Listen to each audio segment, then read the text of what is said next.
Chapter 7082, New Design Plans. Chapter 7082, New Design Plans. After the conclusion of the banquet, the EdNet graduates needed to find their places in the clan. The mech designers among them conveniently joined their colleagues over at the Tarask.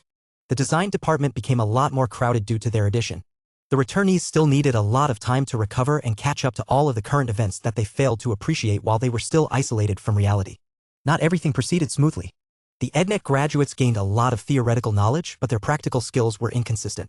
They lacked a lot of experience when it came to working with hypermaterials and more recently superdimensional materials. They also spent a lot of time forming their own cliques within the accelerated virtual reality environment. It was as if they spent more than a decade forging deep friendships and mutual understanding with each other. The result of all of this was that the barriers between the returnees and the Larkinsons that remained anchored in the real universe did not go down. It might never come down. VS grew a little concerned about this issue, but Gloriana did not think it was a big deal. The EdNet graduates have indeed lived in a world apart from us, she said. This is a fact. It is natural for them to be more close to each other than the clansmen that they have not seen in 15 years or so. Give it time. I will make sure to group different mech designers together so that they can steadily familiarize themselves with each other again. The barriers will not go away, but as long as frequent contact has warmed the two groups up to each other, they will automatically diminish until it becomes harmless. Her argument made a lot of sense. They were all Larkinsons in their end. Their connections to the Golden Cat marked them out as kin to each other. The Larkinson network ensured that they would never see each other as enemies unless one of them committed outright betrayal. Just make sure that elitism must not take root. VS said. It is important to maintain a meritocracy, but if the EdNet graduates think they deserve a greater say on matters due to their vastly improved design capabilities, then we need to prevent that from happening. Relations between the two groups will definitely sour if that happens. Every member of the design department has a place. If that was not the case, then Gloriana could always fire them in order to make room for more deserving workers. Whatever the case, the design department needed to maintain a positive, cooperative, and productive atmosphere. VS and Gloriana both depended heavily on a well-run department to facilitate their own design work. This was why they were quite sensitive towards potential problems. Their work directly suffered if they started to neglect potential problems. The pair continued their discussion. The newcomers predominantly consisted of journeyman mech designer who had acquired a lot of high-end expertise and were eager to prove their worth, both to understand their new place in the hierarchy and to prove that they had not wasted their EdNet training. Gloriana made a proposal. We shouldn't delay any further. We need to start our first-class mech design project sooner rather than later. We need to put our rejoined mech designers to good use, and I cannot think of a better way to do so than to work together on first-class multipurpose mechs for our clan. Isn't that too soon, honey? Sure, our clan has gained valuable first-hand experience with the Dracoloids, the Omega Threshers, and the E-Mules, but we have yet to test how our people will fare after wear and tear starts to take its toll. Besides, the EdNet graduates have very little personal experience with hypermaterials and all of the other new tech that has come out as of late. We need to give them time to get up to date with the latest trends in the mech industry. The situation is not perfect, but we should move forward anyway. His wife calmly argued. What you have just said regarding their lack of readiness is an advantage rather than a detriment in my eyes. The EdNet graduates have superior theoretical knowledge in many fields, but possess a critical gap in hyper-technology and e-technology. The mech designers who stayed behind or got recruited after we sent our people off to EdNet training have much greater knowledge and hands-on experience in these fields. VS understood her cleverness. I see what you were trying to do. Both groups of mech designers have opposing strengths and weaknesses. They will benefit greatly if they cooperate with each other. Exactly. The dynamic will be similar to ours. We are highly divergent mech designers, but that allows us to complement each other well. He had to admit that her setup sounded promising. He was more than willing to let her experiment with this approach. Of course, if her idea did not work out, then she would bear all of the responsibility. VS would not carry any of the blame. The two talked a bit more on how they thought the design department should proceed. It became clear to the both of them that their focus should remain on the Premier Fleet for the most part. They would not stop the other lead designers from proposing to design new second-class mechs or upgrade any of the existing second-class mech lines. It was actually good if they did so because the expeditionary fleet was still making use of far too many outdated mech models. In order to bring them into the hyper-generation, individual Larkinson mech designers manually upgraded and modified many of the older machines. This was good as the clan did not have to rely solely on the design department to update its existing mech models. This was also bad because the increased divergence of older mechs due to an absence of standardized updates meant that these individual products steadily strayed further and further from their roots. If the divergence had grown too much, then the changes became irreversible. For example, a highly modified Transcendent Punisher Mark III may no longer be able to upgrade to the Mark IV in the future because the former had changed beyond recognition. While VES did not disapprove of allowing living mechs to develop into increasingly more unique and individualistic products, too much chaos was not necessarily a benefit to everyone. It was best to constrain the divergence rates of all of the ordinary living mechs. Exceeding it meant that a mech designer manually had to design an individualized upgrade for the unique machine. This was a cumbersome and labor-intensive task. Unless the mech pilot was so good that he or she deserved special treatment, it was not worth it to provide this special treatment. In any case, the addition of many mech designers who were able to handle much heavier and more advanced workloads granted many boons to the design department. Gloriana was already plotting to figure out how to best exploit the returning labor, preferably without letting them realize that they were getting taken advantage of by their own superior. You should be able to allocate enough manpower to work on several first-class mech design projects at a time. VS remarked. Which sort of first-class mechs do you think the design department should tackle first?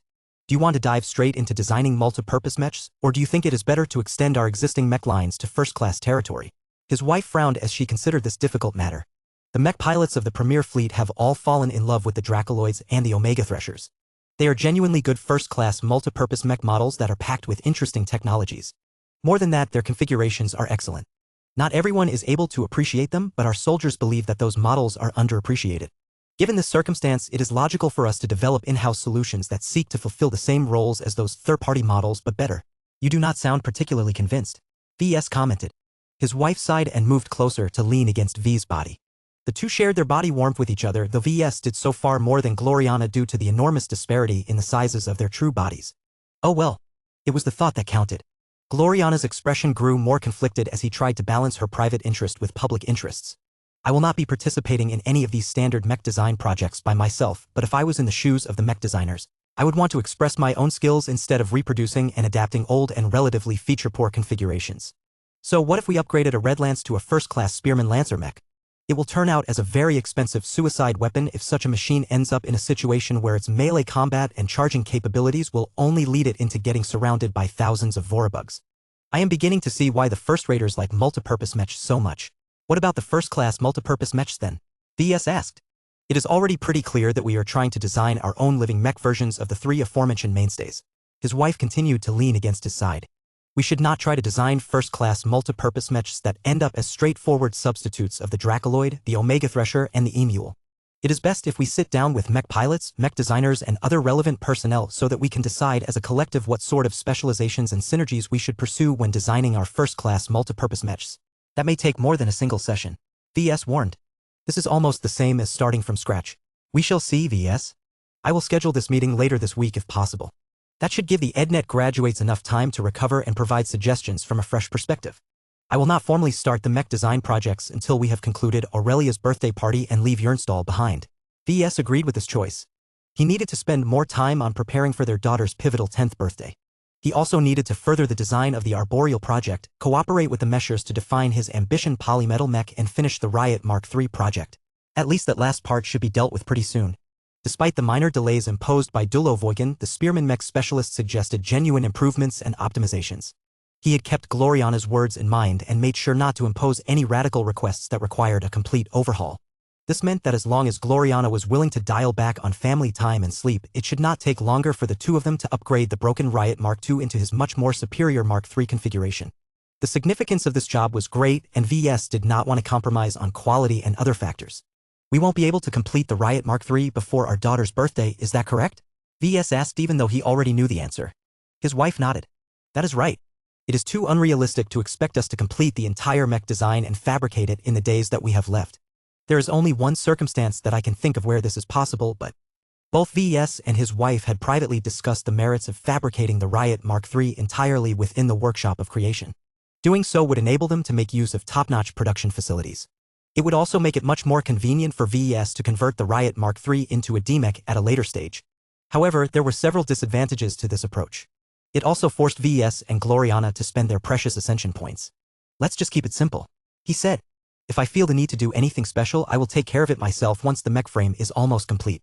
I suppose this is the best approach, Gloriana reluctantly said. Thank you for reading my work. If you wish to support the Mech Touch, please vote with your golden tickets. Purchase privilege for the Mech Touch. Read a varying amount of chapters ahead of regular readers while enjoying a 99% discount on unlocking new chapters. Chapter 7083, Natural Cooperation. Chapter 7083, Natural Cooperation. After concluding her private meeting with her husband, Gloriana made an announcement to the design department. It is time.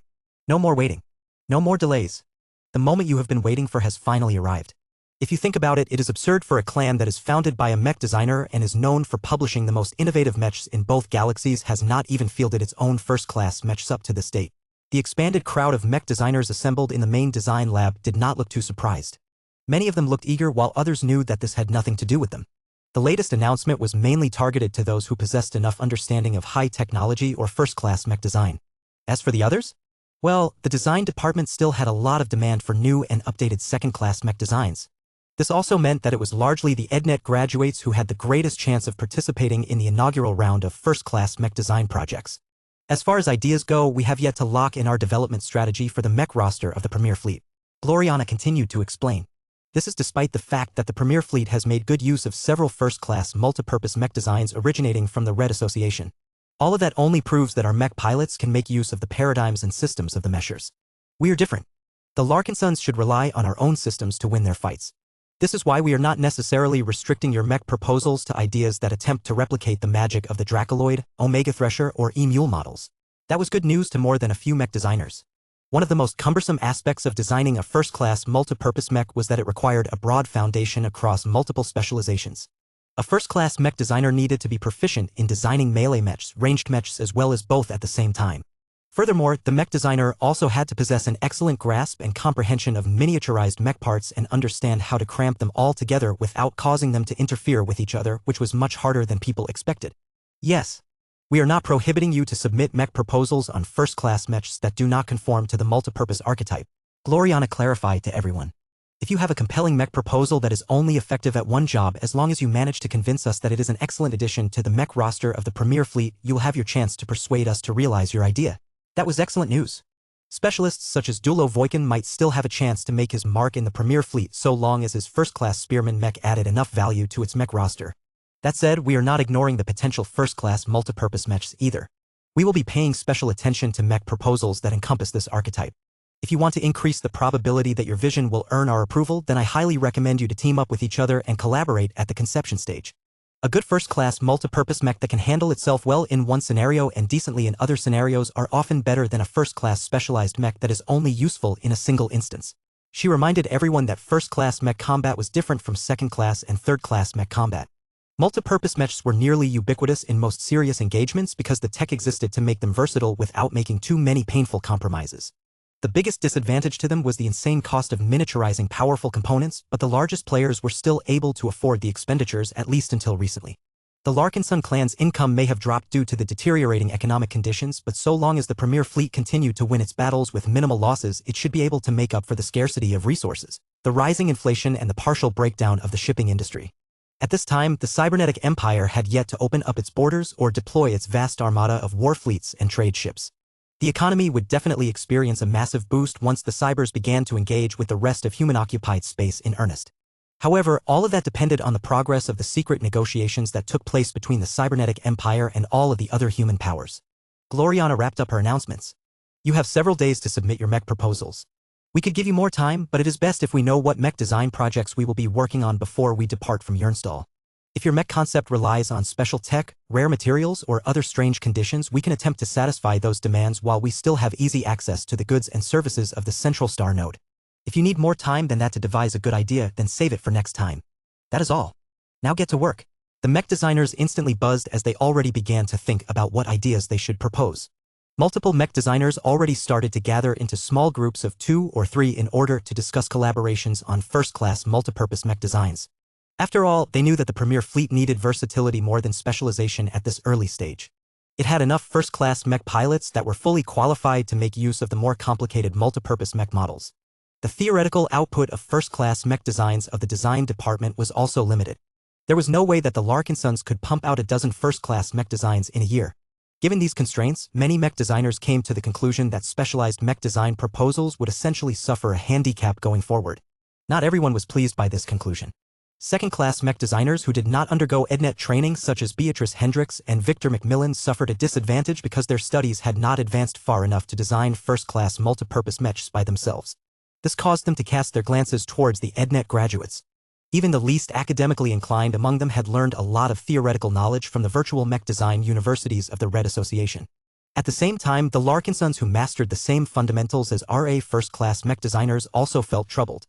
Their theoretical knowledge on hyper-technology and e-technology was incomplete and full of gaps due to their complete lack of practical experience. EdNet was not able to simulate the full and comprehensive effects of hyper-technology. It had been updated a few times in order to produce crude approximations, but they were completely inadequate when it came to anything that required serious engineering. The EdNet graduates may not be too familiar with these strange new faces, but if they wanted to make their mark on the most powerful mech fleet of the Larkinson clan, it became necessary for them to cooperate. It would be the greatest honor for their works to be among the first to serve under the command of the new matriarch of the Larkinson clan. Both VS and Gloriana stood apart from the crowd and observed the dynamics unfolding in front of their eyes. "See, VS?" Gloriana smirked. "I told you this would happen. It is difficult to forge new friendships when they have no reason to do so. I just gave them one, so they are already bridging across the gap on their own accord. There is not much more we need to do. They will sort it out by themselves." He looked mildly impressed. "You were right. After the mech designers came up with their initial ideas, a few of them realized that they needed access to special tech or materials. In order to make sure that their mech concepts would not get disqualified because of an inability to satisfy a difficult condition, they privately met with Gloriana in order to learn whether their special demands could be met. "Soulless gas will be available in reasonable quantities," Gloriana confirmed.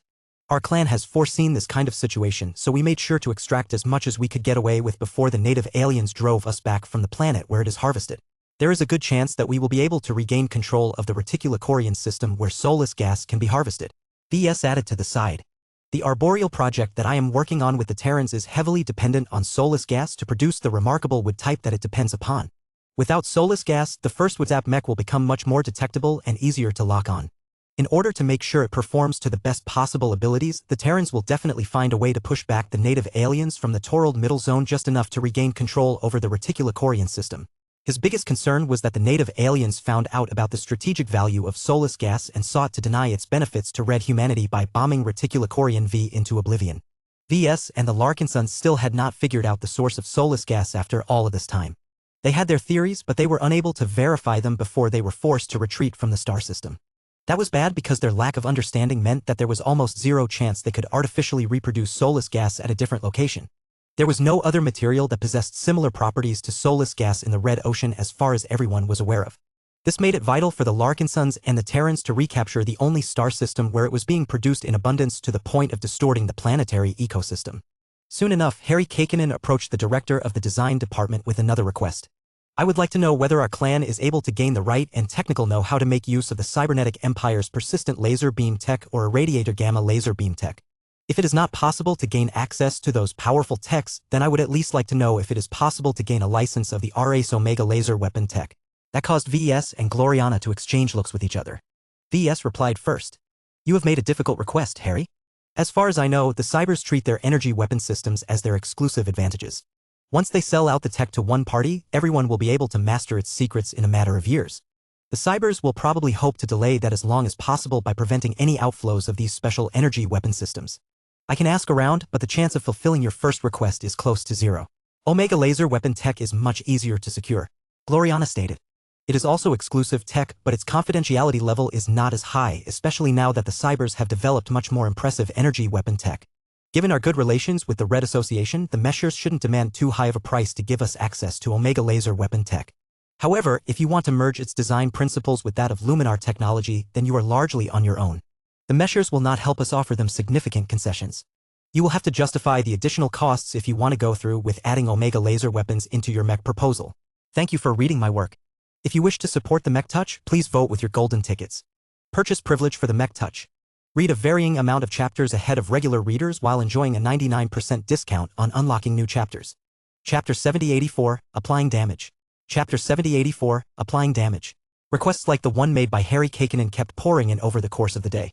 The mech designers all wanted to come up with impressive mech proposals, but it was difficult to cook impressive meals with ordinary ingredients. It was not impossible to do so. A great chef should always be able to draw out the full potential of the most basic of ingredients. The issue was that journeymen rarely, if ever, reached this impossible standard. They still needed access to good tech and materials in order to elevate the performance of their mech concepts. This was why they continued to knock on Gloriana's door and inquire about the possibility of making special accommodations. Her answer to these requests was relatively simple. The negotiations between the Larkinson clan and the Cybernetic Empire had not yet concluded, but there was a lot of CE tech that the former had no chance of obtaining. The Cybers understood the value of their advanced tech quite well and made it as difficult as possible to exchange them. Gloriana did not think it was a good idea to make too many assumptions before the Larkinsons secured anything concrete. She rejected most requests when it came to borrowing CE tech. Fortunately, she did not put up excessive barriers when it came to borrowing tech from the Red Association or one of the two independent colonial alliances. You can borrow the proprietary fire-breathing mechanism that makes the Dracoloid model so great at close-quarters combat, but think carefully whether you can justify its addition. It takes up a considerable amount of internal space and runs out of propellant quickly. Do not tunnel vision on function. The theme is also important. A fire-breathing dragon mech simply works because mech pilots already have a strong ability to visualize this method of attack. If you try to do the same with a humanoid mech, it simply will not work as well because humans are not able to breathe fire under normal circumstances. The differences were not too big, but any tiny shift could mean th4 difference between victory or defeat. Another interesting proposal that the Larkinsons received was permission to use small amounts of superdimensional matter. Since we are starting off by designing first-class mechs that are exclusive to the Larkinson clan, I see no reason to keep superdimensional technology out of the equation. Sarah Voikin calmly argued. Generous use of low-grade superdimensional matter or sparing use of mid-grade superdimensional matter can make a large difference in the survivability of our standard mechs. We should at least consider the use of superdimensional alloys to strengthen the protection of our cockpits. She made a valid argument. It was not as if the Larkinson clan made extensive use of low-grade superdimensional matter. The use of mid-grade stuff was a bit more problematic, though. We will need to discuss this with the matriarch, Gloriana stated with a serious expression. Personally, I am inclined to approve the use of low-grade superdimensional matter in generous quantities. The material has too many inadequacies to be used as the foundation of an armor system, but it can be used as a supplement to defend against most incidental attacks. Forming an additional layer of armor out of low-grade superdimensional matter is a cost-effective idea. What about the use of mid-grade superdimensional matter, Gloriana? We do not need to expend this resource on too many mechs. The Premier Fleet can only field so many machines. We owe it to our soldiers to provide them with superior protection. VS was inclined to agree, but he knew how much the Larkinsons burned through their reserves of mid-grade superdimensional matter. His wife knew as well. I will not support it for the time being. Our reserves are dwindling at a rapid pace. There are too many uses for it. Many of our expert mechs can benefit from an armor system that is partially made out of superdimensional alloys. For that reason, I cannot permit any further expenditures of mid-grade superdimensional matter unless our reserves have grown larger than ever. That disappointed the defensive specialist. The EdNet graduate had come back to real space with many ideas on how to design a machine that could shrug off any damage with superior armor systems and alloys. For now, you need to make do with low-grade superdimensional alloys. Most of them still offer superior performance to transphasic alloys, though the differences are much smaller than we would wish. Gloriana stated. That might not remain the case for long. Material scientists were already hard at work trying to experiment with different combinations and proportions of superdimensional and normal materials. Low-grade superdimensional matter was the hardest to work with due to its inferior qualities. It produced a lot of problems when attempting to blend it with other materials, but that was what made this challenge so exciting. Humans did not believe that low-grade superdimensional matter would remain worthless. Even if its foundations were trash, the fact that it possessed genuine superdimensional qualities made it useful. The researchers just needed to discover a viable method to produce a good result. The Red Cabal had already proved that it was possible to elevate the properties of mid-grade superdimensional matter by half a step. If Red Humanity could develop a similar trick that worked on the most abundant variety of superdimensional matter, then that would go a long way into making superdimensional tech more accessible to rank-and-file mech pilots. As the Larkinson mech designers continued to buzz over their upcoming proposals, VES reviewed the suggested tweaks and changes that Dulo Voikin wanted to make on the Riot Mark III design. I do not fully understand what you were going for when designing this frankly absurd take on an expert spearman mech, but I do know that Rosa Orphan will be relying heavily on a Tier 3 destroyer spear as the primary source of her damage output. Wielding a high-tier destroyer weapon is a separate challenge all on its own. The two of you have made decent attempts to accommodate this weapon systems, but there are still a number of shortcomings that I think should be changed before you finalize the design. Both VES and Gloriana gathered in front of Dulo while studying the Riot Mark III design. The design so far was very close to completion. Gloriana had worked hard to convert the expert spearman mech into a full first-class, superdimensional expert archimech, one that could easily be upgraded to an ace mech by replacing a number of archemetal components if Rosa Orphan managed to break through in the near future. A number of red highlights appeared across the arms, the shoulder, the upper torso, the legs, and other parts. These parts need changing the most, Dulo said. The proportions and lengths need to change in order to better complement a spear style that makes good use of the special properties of a destroyer weapon. In order to do the Tier 3 destroyer spear justice, I have specifically taken courses on destroyer technology. Destroyer technology is exclusive to the Terrans. How much do you know?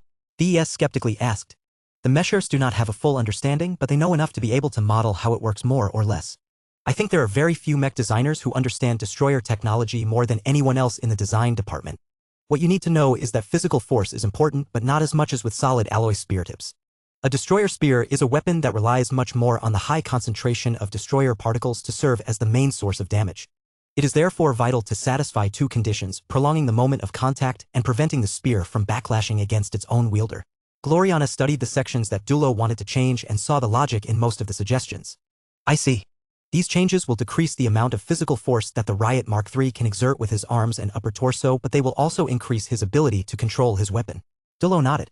The precision and ability to maintain sustained pressure against enemy resistance is more important than the ability to generate a large amount of physical force in short bursts. Mind you, this is the opposite when it comes to wielding a naked alloy blade.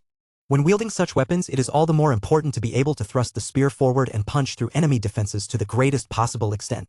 There may be other factors in play, such as the frequency of stabbing attacks and the recovery speed of the artificial muscles and so on. In this case, I think the Riot Mark III can perform best if he can consistently keep the spear tip in contact with his enemy. Against weaker opponents, it was not necessary to pay attention to this, as the destroyer weapon usually penetrated straight through enemy defenses. That did not work against a tougher opponent, especially those that possessed superior defensive capabilities. The best way to crack such a tough nut was to keep the dangerous end of the destroyer weapon in contact with the enemy. The contact or close proximity of an unshielded object would instantly draw the hostility of destroyer particles. The latter would definitely generate a lot of volatility that would begin to annihilate the surface components of the target. Superphysical strength is not completely useless to a mech that wields a destroyer weapon. VS noted. It can be used to plunge the tip of the destroyer spear deep into the interior of a phase lord or warship. By punching through the surface defensive layers, the weapon can do critical damage against vital parts or organs. You are not wrong, sir, which is why I do not suggest we weaken the Riot Mark III to this extent. Dulo replied. However, prolonged contact is much more reliable than repeatedly stabbing an enemy when trying to overcome Azure energy shields. I have witnessed plenty of battle footage of Terran mechs able to strip the energy defenses in record time by relying on their destroyer weapons. Even if more and more people are developing countermeasures against enemy transphasic energy defenses, it will take years at best for these solutions to become more widespread. The EdNet graduate continued his presentation. He suggested numerous other small tweaks that could make a significant difference when combined with the rest of his order. You should think of adding a physical shield, he suggested next. My suggestion would be to add a slender tower shield that is tall on the vertical axis and short on the horizontal axis. This will not provide much cover to other mechs that may have reasons to shelter behind the Riot Mark III, but that is not the latter's job. The projection changed to show a relatively simple slender tower shield with rounded edges. Interesting, VS remarked. It is too much though. The Riot Mark III is designed with two-hand spear wielding in mind. Adding in a tower shield, no matter how helpful it seems, also comes with additional complications. The relatively hefty bulk of the Riot Mark III grew even more unwieldy with the additional slab of metal in his hands. The added burden exerted more stress on the arms and joints. The arm wielding the Tier 3 destroyer spear also suffered a lot. The Riot Mark III was not able to stab enemies with as much force as possible, and his control would also suffer. I agree with my husband. Gloriana backed him up. The scope of these proposed changes are too large. Save it for the Riot Mark IV. I think that our clan will be in a much better position to improve the mech further. That answer disappointed Dulo, but he did not fight back against this judgment. Well, it was worth a try. I shall reluctantly keep my more radical ideas at bay. If finishing the Riot Mark III project is still our highest priority, then I will limit my suggestions to quick and easy fixes. Thank you for reading my work. If you wish to support the Mech Touch, please vote with your golden tickets. Purchase privilege for the Mech Touch. Read a varying amount of chapters ahead of regular readers while enjoying a 99% discount on unlocking new chapters. Chapter 7085, Spatial Anchor Field Generator. Although the returned Dulo Voikin did not convince Gloriana to accept all of his suggestions, he at least managed to show a glimpse of his attainments. He had spent his time in the EdNet well.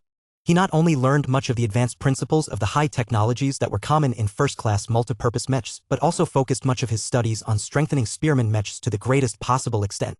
I will be the first to admit that I am not as amazing as Kedis when it comes to mastering a single mech archetype. Dulo said. My companion spirit has not engaged in any willpower cultivation, if that is the correct term. I am not a warrior, so I am not arrogant enough that I can design a better spearman mech if I master the art of wielding this weapon. I only attended a handful of basic training courses on spearmanship. The downside of training in the EdNet is that your body does not develop the muscle memory and physical growth that is associated with physical training. The EdNet is only truly good for theoretical studies. VS looked interested. You should have chosen a more specific development direction for yourself. What is your vision of spearman mechs? What are their signature features? Why should a customer prefer your products over ones designed by others? You just mentioned Kedis earlier. She has already done a good job making sure that each of her swordsman mech designs possess their own compelling value propositions. What have you done in the RACE accelerated virtual learning environment that has set you up for success? Before undergoing EdNet training, Dulo Voikin had always been known as the less impressive of the Voikin siblings. He was much like the late venerable Iman Ingvar in that regard. Dulo Voikin certainly did not regret his decision to specialize in designing spearman mechs. It was a narrow specialization, but spears and the mechs that wielded them had their uses in combat. VS actually felt that spearman mechs should experience a light resurgence in the next decade or so. This was due to the high-end resource requirements to elevate the lethality of their weapons. A mech sword usually possessed a thick and hefty blade in order to keep it in one piece as it hacked into armor or energy shields. The blade also had to be long enough in order to give its wielder enough reach. All of this meant that a long and thick transphasic blade required a hefty amount of phase water in order to make it effective. Sure, the producers of transphasic swords could cheap out by only making them with single edges and only infusing phase water in the top half and other strategic places, but that always resulted in uneven and inferior results. A good transphasic sword should be impregnated with an even amount of phase water throughout its entire structure aside from the edges, which needed to be even sharper in order to reinforce and retain its sharpness. All of this consumed a considerable amount of resources that many people would rather spend elsewhere. A spear was usually a lot more frugal in this regard. No matter whether the spear tip was long, short, flat, three-dimensional, diamond-shaped, leaf-shaped, or so on, it never matched a mech sword blade in terms of mass and volume. What did this mean? It took much less phase water to turn it into a proper transphasic weapon. Sure, the shaft was relatively weaker if it lacked phase water reinforcement, but that was not a big deal. The shaft could be made thicker in order to increase its durability the stupid way. It could rely on alternative and more easily available exotics and hypers to grant it greater resistance against transphasic weapons. The simplest solution was to do nothing and treat the shaft as disposable. So long as the salvaging parties were able to retrieve the most precious transphasic spear tips after the end of an engagement, everything would remain fine. There was another reason why VES believed that spearman mechs would experience a resurgence going forward. It was an easy weapon to get started with. Mastery was a different story, but poorly trained mech pilots, and more importantly Carmine mech pilots, only really needed to learn how to stab with their spears. Given that the native aliens did not field anything equivalent to mechs themselves, it was not important for mech pilots to learn how to parry or sweep their polearms. They just needed to thrust their spears forward at the right time and retract them quickly so that they could launch another attack. All of this had already become fairly relevant due to the relative scarcity of phase water, but it became especially more pertinent with the introduction of superdimensional matter. The Larkinson clan could afford to allocate a generous amount of low-grade and modest amounts of mid-grade superdimensional matter to upgrade its mechs, particularly the first-class ones. In this area, the spearman mechs favored by Dulo Voikin was clearly the most cost-effective choice compared to the swordsman mechs favored by Kedis. Perhaps the latter may be stronger and more versatile as far as melee mechs were concerned, but the former used up considerably less phase water to deliver performance that was close enough to earn a passing grade. This dynamic was already important when it came to arming mechs with transphasic weapons. It became even more relevant with the introduction of superdimensional weapons. VES knew that sooner or later, the material scientists would figure out cheap and cost-effective low-grade superdimensional alloys. Even if their performance fell far short of the high-grade stuff that enabled the first Sword Mark III to defeat a greater phase lord outright. The low-grade superdimensional matter happened to be abundant enough that it was the most suitable materials to use for limited mass production. In fact, if the Larkinsons obtained enough mid-grade superdimensional matter, it was even possible to reserve sizable quantities of it to develop even more effective superdimensional spears than normal. There was a serious gap in performance between the low-grade and mid-grade stuff. If the Larkinson clan could justify the expenditure of the latter by minimizing its usage in the development of a new first-class spearman mech, then VES would definitely applaud such an addition to the Premier Fleet's mech roster. It would certainly make a very clear distinction with the Dracoloid mech model. The Larkinsons had always favored the use of humanoid mechs. That was not to say that beast mechs were bad, but they lacked the familiarity and versatility of articulating hands. As far as phase water expenditure was concerned, a quadruped beast mech could be quite frugal so long as its claws and fangs were not too long and exaggerated. However, VS worried about the relatively slow skill ceilings of such machines. Many beast mechs lacked the articulating arms needed to engage in more complex actions that humanoid mechs took for granted. I would like for my updated vision for spearman mechs to remain a surprise. Dulo mysteriously said. It would make a better impact if I introduce it alongside the mech proposal that I am working on. My ideas are dependent on what is possible with different technologies, including hyper-technology and e-technology. I need to investigate further before I can finalize my presentation. Though VES felt a bit frustrated that Dulo did not provide a straight answer, it was fine so long as there was a payoff at the end of a delay. You will have your chance to present your ideas soon enough. VES said. Our clan is negotiating with multiple parties over access to technology and support. The situation might change any day, especially when I have an appointment to make with a liaison of the cybernetic empire. Both Dullo and Gloriana reacted in surprise. You did not tell me that you are about to meet with the cyber, his wife said with a tinge of unhappiness in her voice. The cybers just confirmed the time and date of this appointment, VS responded. Besides, a personal meeting had always been on the horizon since the Larkinson clan started to negotiate with the cybernetic empire. We know that the cybers have already sent a sizable delegation to Yernstall. The talks between our clan and the new empire have advanced to the point where we can choose from a limited selection of advanced CE tech to obtain in order to give the cybers access to future mining runs into the blue dimension. Strictly speaking, the cybers did not necessarily have to pay tribute to the Larkinson clan for this benefit, but it was good manners for them to provide a hint of compensation for gaining access to the incredibly valuable opportunities of mining extra-dimensional materials. There was more behind the negotiations. VS had been spending a bit of time in the last few days to prepare for a more consequential talk that had direct implications for his progression as a mech designer. Dullo certainly perked up when he heard this. Does this mean that it is possible for you to obtain the CE techs that I and my fellow colleagues have been asking for, sir? Don't call me sir. I am no longer the patriarch anymore. As for whether I can obtain the goodies that you have requested for, I cannot make any promises.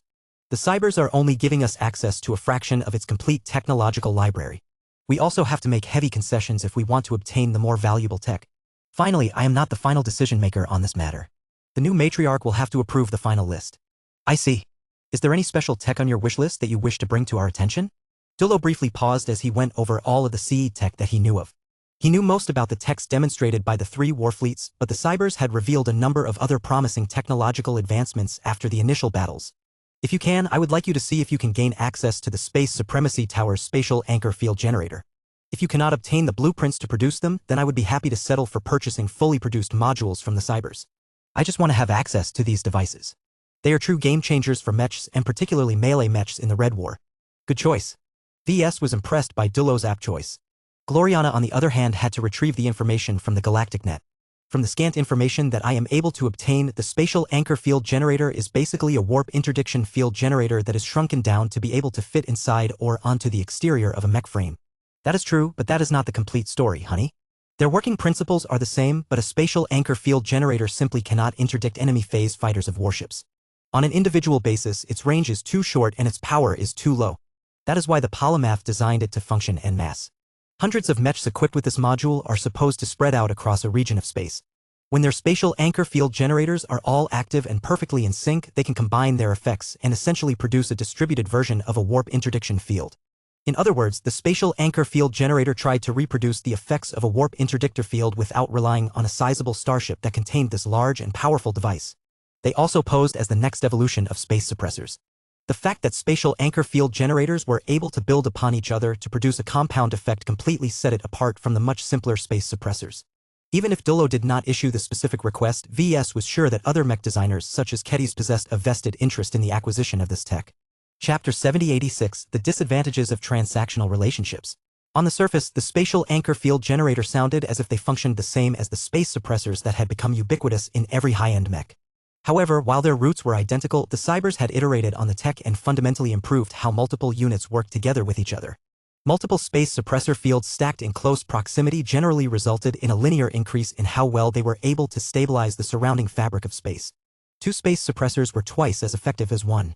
For space suppressors were 4 times as effective as 1. That was simple and how it always worked.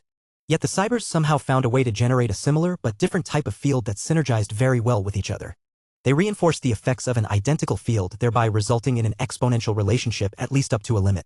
There were many more nuances to this tech, such as saturation of nearby space anchor fields and how to spread the spatial field to effectively interdict warp travel across distances that far exceeded the range of a warp interdictor field. However, there was not much point in thinking about them when the clan had yet to secure these devices. We will keep this tech in mind. VS told Dullo. The spatial anchor field generator is a massive upgrade for all melee mechs. In fact, even if our clan doesn't fight for it, I am sure that the other players will be eager to acquire this tech themselves. The Terrans especially come to mind due to their preference for melee mechs. The development of the spatial anchor field generator was one of the more characteristic benefits of giving the polymath lots of time for her to conduct research and development.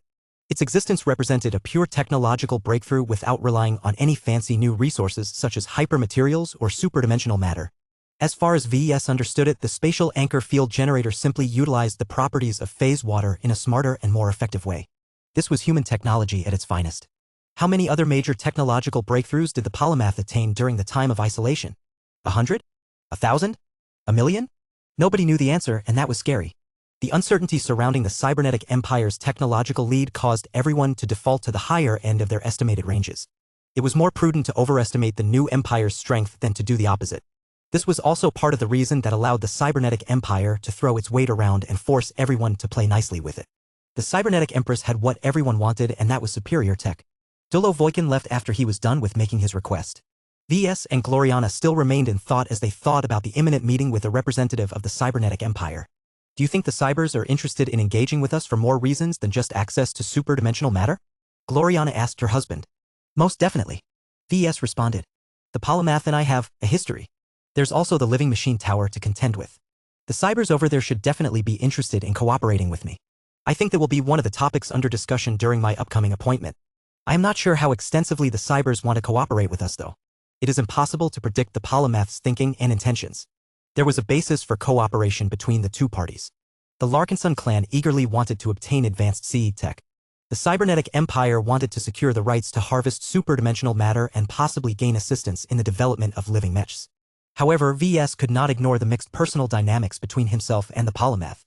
He had opposed her plans once and had contributed to her fall from grace. He had also taken over her iron resonant crucifix crown and absorbed her fragment of the metal scroll. Though he had reasons to believe that he had done her a favor more than anything, who knew what this powerful star designer truly thought? Was she truly as rational and devoid of emotions as she liked to portray herself as, or was she as spiteful and vindictive as any other woman? Then there was the biggest issue, which was that the polymath was the outsider who understood best of what it meant to possess a fragment of the metal scroll. Perhaps she never interfaced with her fragment in the form of the mech designer system, but she most definitely gained a lot of benefits from it in one way or another. Given how VES was progressing just as rapidly as the polymath during the same stage of her life, she should know how much promise he possessed as a mech designer and maybe more. A ruler in her position could not ignore his potential and would take steps to secure his cooperation if not allegiance. VES was not afraid of the former, but the latter was a different story. In order to prepare for the upcoming meeting with the cybers, he decided to pay a visit to one of his advisors. It had been a long time since he last met with her and spoke in total confidence, but VES already felt reassured as soon as he entered the secure chamber and set up all of the jamming and interfering devices. Who created these devices? The returned director of the Black Cat spoke as she sat on a plain metal chair. No. Don't answer. I can recognize the distinctive visual design of the Red Association anywhere. VES looked up at her. Do you think they are compromised somehow? Calabast shook her head. No. I only suspect as much. Do you understand this tech? Have you been able to modify or upgrade it to your liking? I have not gotten around to doing that. VES honestly admitted. Then I suggest you think about it as soon as possible. Secure communications is vital to us. Do you have any alternative means of communication that is more secure than relying on devices issued by the Red Association on a planet that is almost completely under the control of the Meshers? I can think of a few ways, but I cannot completely say for certain whether they are secure.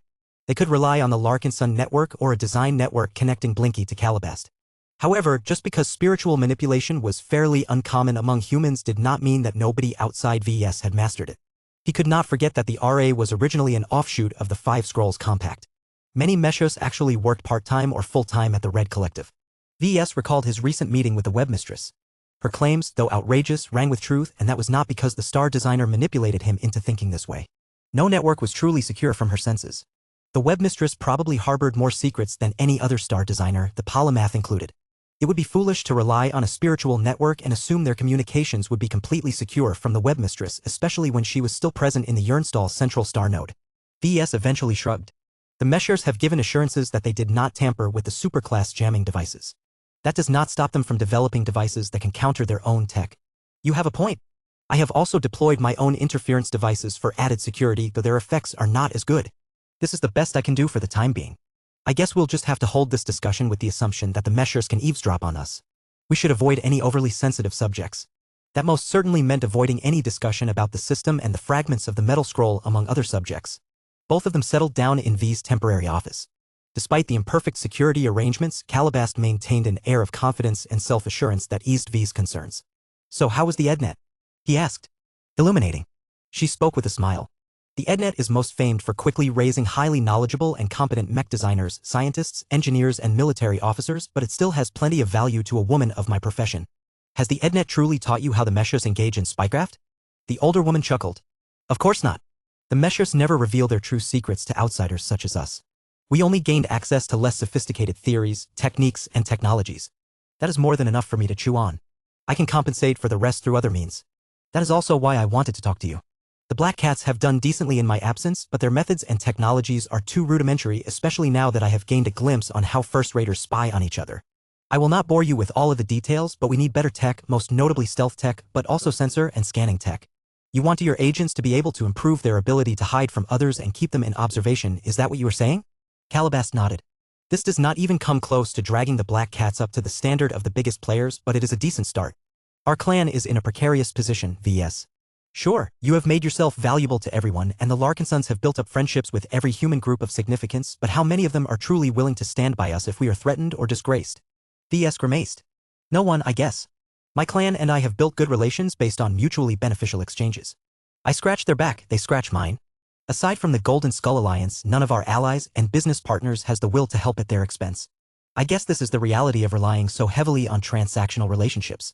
There is no need to put yourself down, vs. You did better than many people in your position.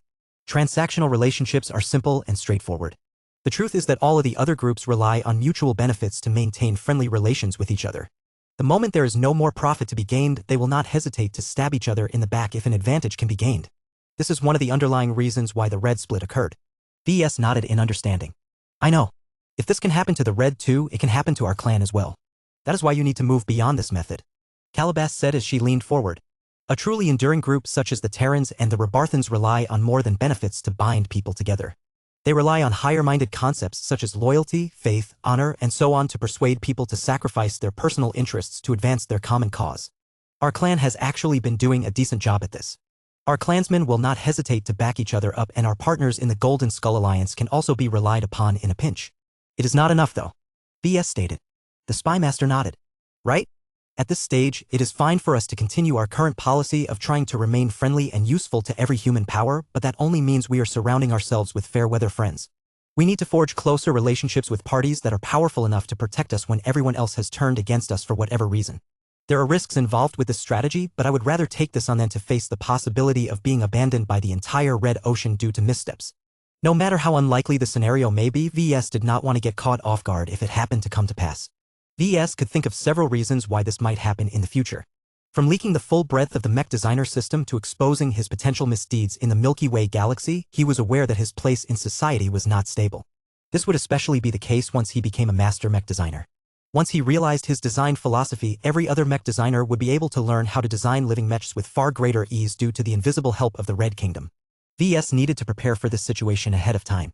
He needed to be ready to navigate a society where he was no longer irreplaceable. Chapter 7087, True Allies. Who are your closest allies at the moment? Calabas asked. List them out for me. Do not think too much at this stage.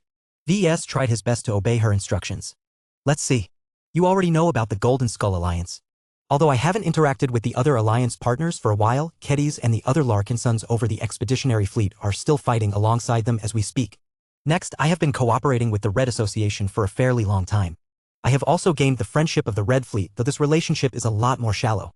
I am also friendly with the Terran Alliance and the Rebarthan Pact, but for different reasons. Can you explain them, vs? Sure. Let me start with the Terrans. I have spent a good amount of time on New Constantinople 8 and have grown especially close with the Devos Ancient Clan. Oh, I am also friends with the Strion Ancient Clan, though that is largely because of my relationships with General Axlar Strion and her granddaughter. I am also friendly with several other Terran Ancient Clans, but that is mostly transactional in nature. I cannot say we are close enough that they will back us up if we get in trouble. Only the Devozans and the Strions give me hope of helping us beyond the expectation of an immediate reward. How certain are you that the Terrans are willing to make sacrifices in order to save you and the clan? That was a difficult question to answer.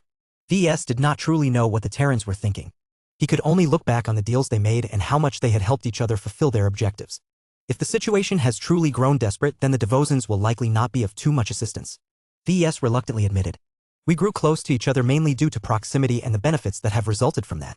Now that we have left their territory, I expect our relations to cool, though we are still cooperating on stuff like the Arboreal project.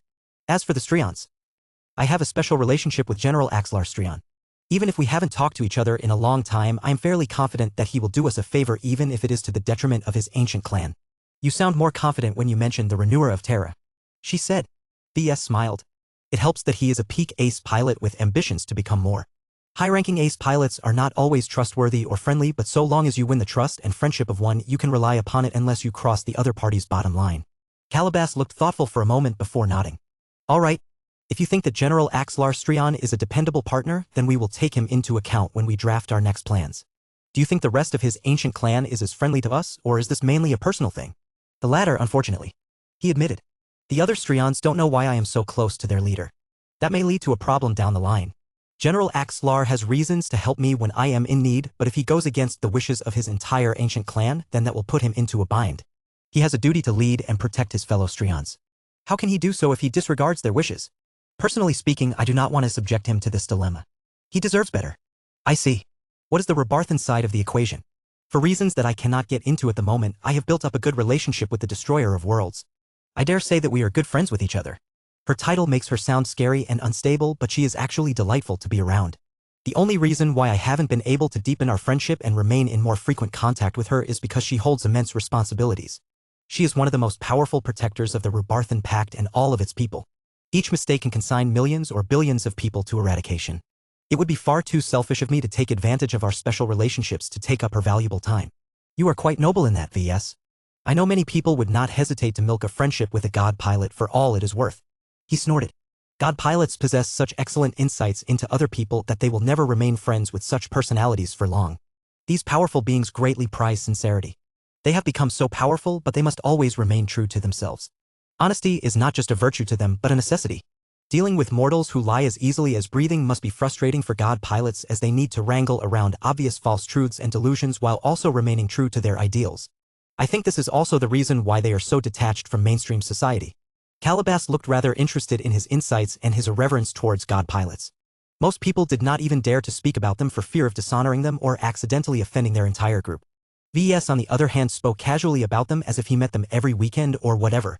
Let us get back to the Destroyer of Worlds. If you have become an enemy of mankind, will the Destroyer of Worlds agree to shelter you against everyone's ire, or is there a limit to her generosity? VS tried to think hard on what she would do. I think she is a protector and a woman of principles.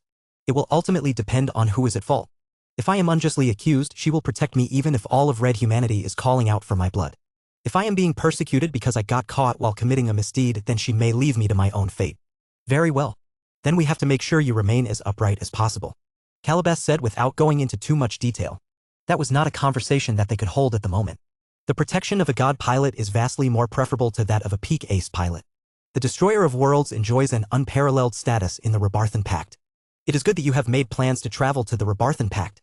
We will need to seek out opportunities for you to intersect with her somehow. He did not disagree with her. He was eager to meet with the god pilot again and talk about a number of important topics. However, meeting with the god pilot was much easier said than done. The Destroyer of Worlds had become busier than ever as she tried her best to stem the tide of invading Vorabugs. Already, stories emerged in the media about how many planets she had blown up as of late, both to deny valuable resources to the Vorabugs and to cull their numbers by eliminating their planetary strongholds.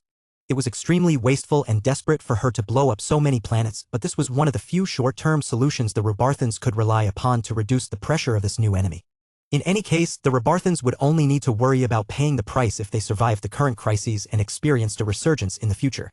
So what if the border region had become devoid of life-bearing or resource-rich planets? The Rebarthans would just have to move past the desolated areas and colonize other territories. Since I want to help the Rebarthans repel the Vorabugs, I think it is not impossible for us to meet with the Destroyer of Worlds during our stay over there. We can form more integral plans if we are able to meet in private. The premise is that we show her goodwill and make sure we are meeting with good intentions in mind. It would be disastrous if we seek her out for the wrong reasons. Then it is good that you are a principled mech designer. Calabas gave VS a mysterious smile. You should think of ideas where the two of you could collaborate upon. The more active your cooperation with her, the more you can rely upon her when times are tough. You cannot afford to take her friendship for granted. VS nodded in agreement. I do not. So what about the Red Association, VS? You are cooperating most actively with the Meshers from what I have been able to determine, but I suspect that you do not trust them that much. VS grimaces and waved his hand around the room. Careful now, Calabas. We are making use of their devices while residing on one of their planets. She chuckled. You do not need to remind me of that.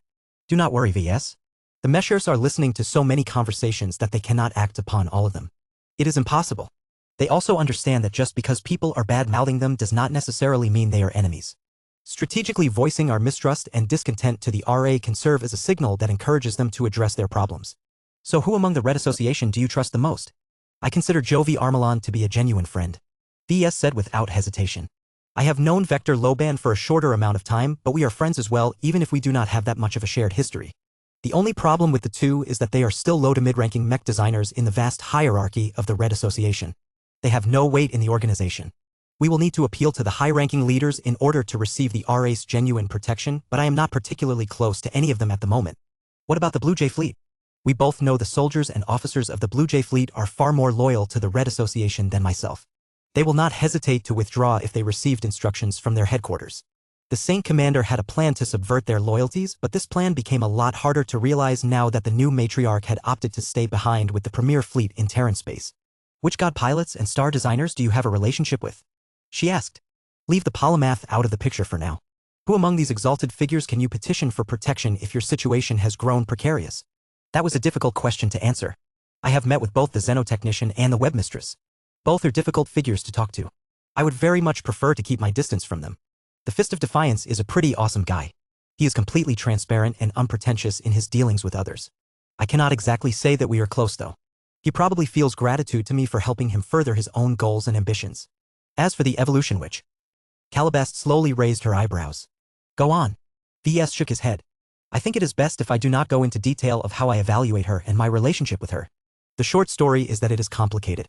As you know, she is one of the leading figures of the Oblivion Gate Consortium. She is probably friends with my mother, who is based in the old galaxy. So you can say that divine Lucy Miyazaki will probably bail me out if I am in a pinch, but it will not be without a heavy price. She is one of the more volatile god pilots that I know of. You can never predict what she might do, especially in a dwarf galaxy that is becoming more chaotic by the day. Chapter 7088, Investing in Personal Friendships. So what is the point of listing out our closer and more dependable allies? VS asked. The returned spymaster smiled and spread her arms. You should have been able to guess already. I have conducted a deep analysis on the accelerating changes to our society. I have tried to match that with your development trajectory and how it may likely collide with future trends. To sum everything up, I foresee with a reasonable confidence level that you will not be able to maintain friendly relations with everyone in the long run. Is it because I refuse to take sides? That is part of the answer. You are willing to help everyone as if you are a principled mercenary, but what you do not realize is that others are able to figure out what you are doing. To them, you can be a helpful ally on one day, but an infuriating opponent the next day. Each of them are able to perform calculations which allow them to estimate whether your relationship balance is positive or negative. If the sums dip too far into negative territory, then whatever help you provide to them is not enough to make up for the disadvantages. VS furrowed his brows as he thought about what she described. This is very abstract to me. It also sounds as if it won't be a problem until a decade or a few decades later at the very least.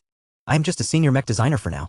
Many people have an interest in living mechs, and I am the best person to popularize this innovative approach to mech design. It will not be until I have become a master that it will be more difficult to maintain friendly relations with everyone.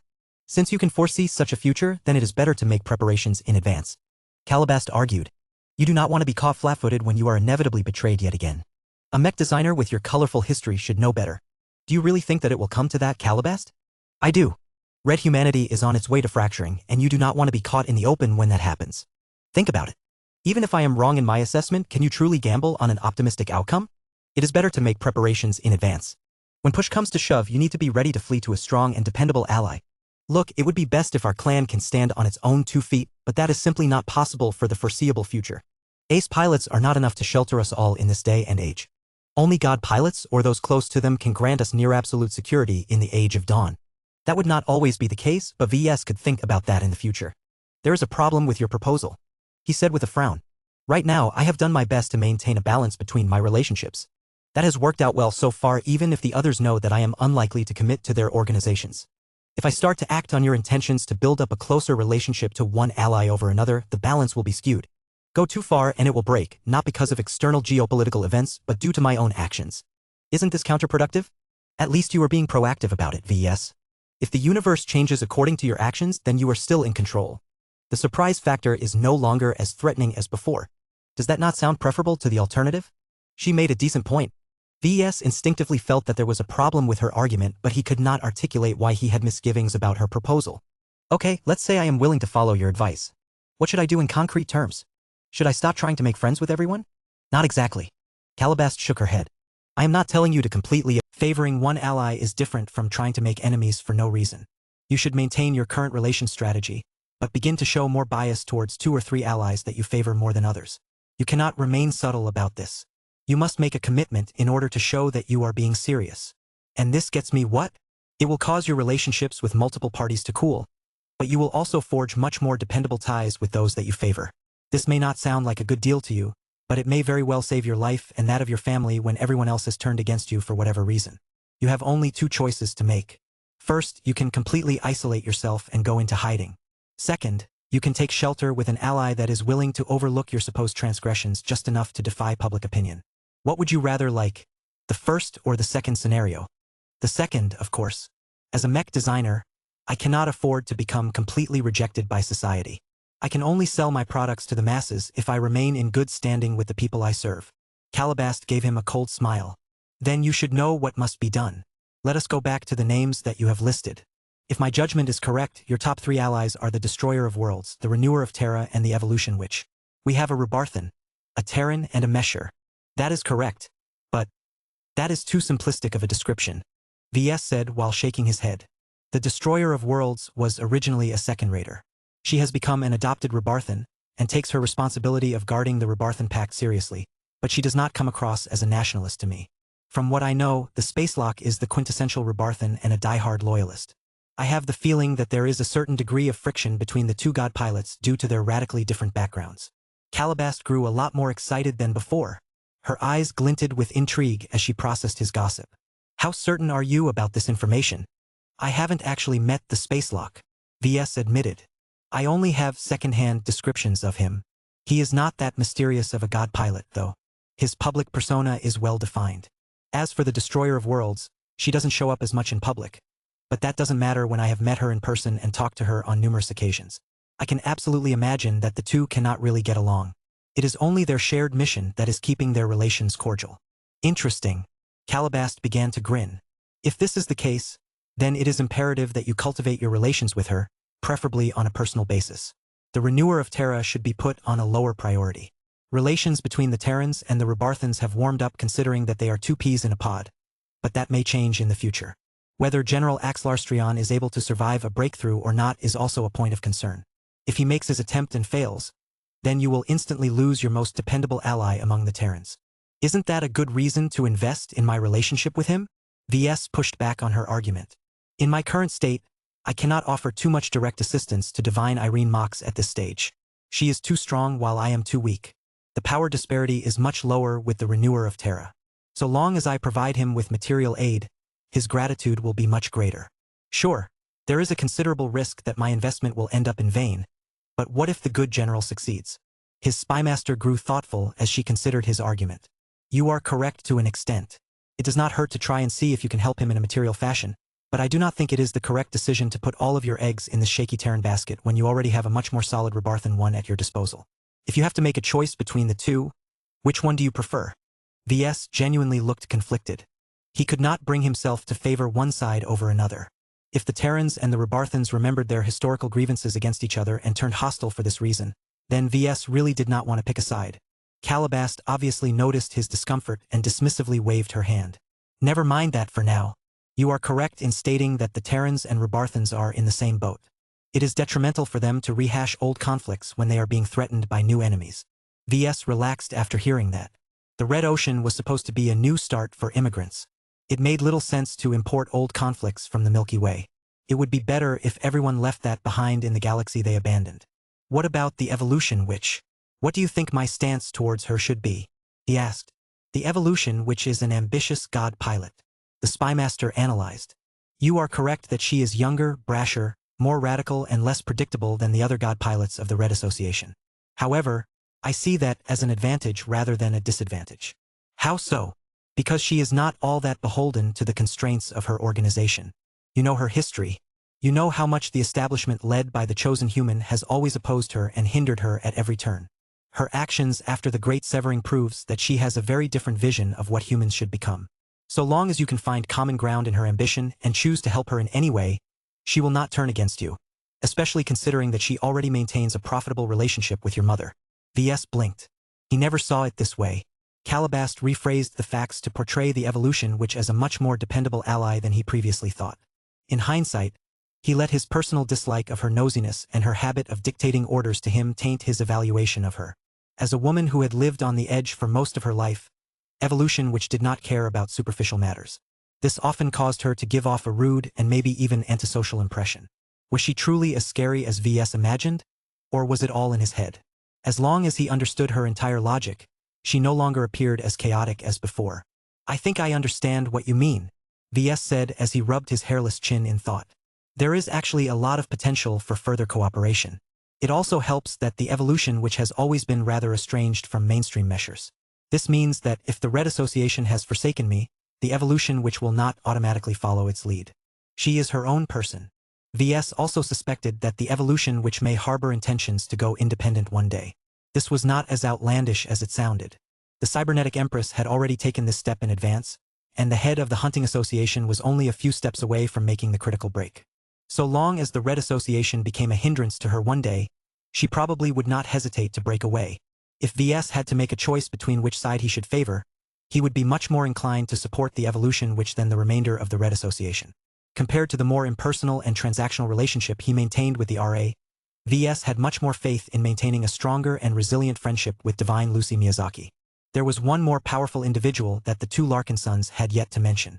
What about the polymath? He asked. Chapter 7089. A Star Empire Devoid of Honor. One of the reasons why VS wanted to talk to Calabast was to determine how to manage his relationship with the Cybernetic Empire. A discussion on the polymath could not be avoided for that reason. For better or worse, she had become the singular most powerful star designer in the Red Ocean. She not only possessed the most versatile specialization among her kind, but she also commanded the most technologically advanced empire, even if it was technically confined to a single massive star system for the time being. She also had a lot of uncommitted military forces at her disposal. Anyone she chose to reinforce with her massive armada would definitely be able to endure the pressure of one or several massive alien threats. Yet was the polymath willing to send her soldiers straight into the meat grinder only for others to reap most of the benefits? VS did not think she was that noble or altruistic. She would only go out of her way to others if they had a purpose in her master plan. Even then, whether she would actually put in the effort to save others depended on whether she completed a favorable cost-benefit analysis. She was definitely the sort of person who would instantly end a 100-year-old friendship and stab her former comrades in the back if she believed that. Calabast smiled. Ah, the polymath. I am not entirely aware of the relationship dynamic between the two as I am not privy to all of your information. However, I can read the clues and make my own judgment. As far as I am concerned, the polymath is neither your enemy nor your friend. That means she can be used. Pardon. The spymaster leaned forward. What I mean by that is that you can continue to engage her as if you are a free agent and a mercenary. I can see that you have very little trust in her, but that you also have little fear that she will strike against you. This means that it is best to maintain a detached relationship with her and her empire. You can cooperate with the Cybers, but you must ensure that you do not commit too heavily to your relationship with them to the point where it may seem that you are taking their side. VS frowned. What if I fail to do so? What if I become too friendly with the Cybers? Then that will strain your relationships with others. The polymath is the most polarizing star designer in the Red Ocean. She has easily surpassed the xenotechnician and his suspected ties to the cosmopolitan movement. That should tell you how the public outside of Bridgehead 1 sees her at the moment. Since they have appeared, the Cybers have quickly developed a reputation for being stingy, greedy, and unwilling to send out most of their forces to save Red humanity. Compared to the Red 3 and the newly independent colonial alliances, the Cybernetic Empire completely lacks their honor and nobility. That caused VS to chuckle. Figures. That is what you get when you put the most rational star designer in charge. She may have worked with many mech pilots over the years, but I doubt she truly understands what drives them. The emotional connection simply is not there. Humans do stupid things all of the time that make our race seem flawed. But so what? Not all flaws are deplorable. It is a mistake if the polymath thinks she can replace honor with technology. Perhaps this is another reason why the Cybers have produced very few high-ranking mech pilots. They have replaced faith in themselves with confidence in their own tech. Of course, he wouldn't be saying this if the Cybernetic Empire's technology was a lot more advanced than what it had shown on the surface. There came a point when superior technology produced such crushing advantages that no honor and glory could overcome the massive gap in strength. Let us get back on topic, Calabast said. The Cybernetic Empire currently suffers from bad PR. If the Cybers want to address this, it is not enough for them to take action directly. It is much more effective if they can convert outsiders into agents who can vouch on their behalf. I predict that in the following years, the Cybers will try to cultivate a network of friendly associates that can serve as a humanizing interface between themselves and the wider public. They may even take over a few states if they see an opportunity. What does that mean for me? Do you think that the cybers will try to win me over? Calabast seriously nodded. That is what my analysis has revealed. You are popular and a proven innovator who cannot translate all of his ideas into reality because you lack access to advanced tech and robust R&D support. The cybernetic empire happens to have all of the tech and researchers in abundance, but it lacks a popular mandate. You have to remember that the polymath did not ascend into power in a very legitimate fashion. This does not matter in the long term, but for now she is still regarded as a thief and an opportunist more than an actual empress. He agreed with her. When people thought of the current star emperor of New Rubarth Empire, their minds would immediately get overtaken by all sorts of myths and feelings. The emperor was not a star designer or a god pilot, but he was a sovereign who was larger than life in his own way. Nobody thought that way when it came to the polymath. The masses may respect her and look up to her for her many accomplishments in mech design and other fields, but what did that have to do with governance? Even if people were clamoring for her massive armies and advanced tech, that did not automatically cause her to be seen as a good ruler. It took more than that to acquire legitimacy. So the short version is that we happen to be able to address each other's deficiencies. Is that right? Right, Calabast confirmed. There is nothing inherently wrong with trying to help each other out, but you must take care not to turn a transactional relationship into a ruler-vassal relationship. If Her Imperial Majesty is truly rational and seeking greater advantages for herself, then she cannot ignore the substantial benefits she can obtain by bringing you into the cybernetic empire. If you meet with the cyber representative tomorrow and receive a lucrative offer that will try to bind you into making long-term commitments, you must be vigilant. VS frowned. Do you think that it is an attempt to ensnare me into becoming a subject of the cybernetic empire? That possibility does indeed come to mind. Before we talk any further, please answer this question to me. Do you object to becoming a citizen of the cybernetic empire? You should know that with your current status and prestige, any star nation will be glad to absorb you into its ranks. Why would I even consider this option, Calabast? If you think that it is too tiresome to dance on the tightrope all of the time and constantly have to worry about putting the safety of your family at risk, then joining a major power is not a bad idea. The cybernetic empire is a great choice all considered. It has just merged from a greater space-time bubble and is in urgent need of outside talents such as yourself. It is located in one of the rearmost positions of human-occupied space and has transformed into the most fortified star system by an enormous margin, so you and your family will be safe. Above all else, so long as you integrate into their mech industry, you will gain access to many advanced technologies. Do you not feel tempted? VS would be lying if he said no. Yet the thought of serving the whims of the polymath immediately caused him to feel unsettled. He vigorously shook his head. No, absolutely not. I do need access to advanced tech and so on, but I do not want to do so if I have to sacrifice my freedom for it. The cybernetic empress is very clear about the necessity of handing over absolute power to a single ruler, which happens to be herself. Others can advise her, but dissent is taboo. When I founded the Larkinson clan, I did so with the conviction of never putting my life in the hands of an uncaring ruler who can betray us at any time. While I am willing to be flexible and accept certain arrangements, I doubt the cybers are willing to extend the same courtesy. This did not surprise the returned spymaster.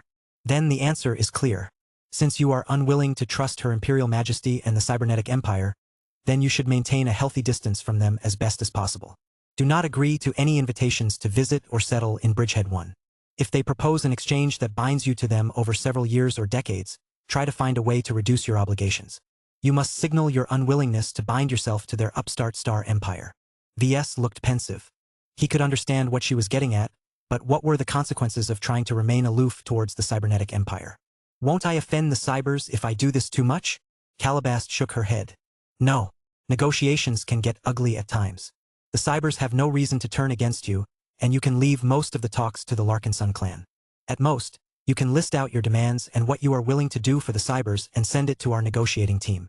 That sounded like the more prudent approach, but VS still wanted to talk to a cyber at least once in person. Much of what he knew about the cybernetic empire came from third-hand information.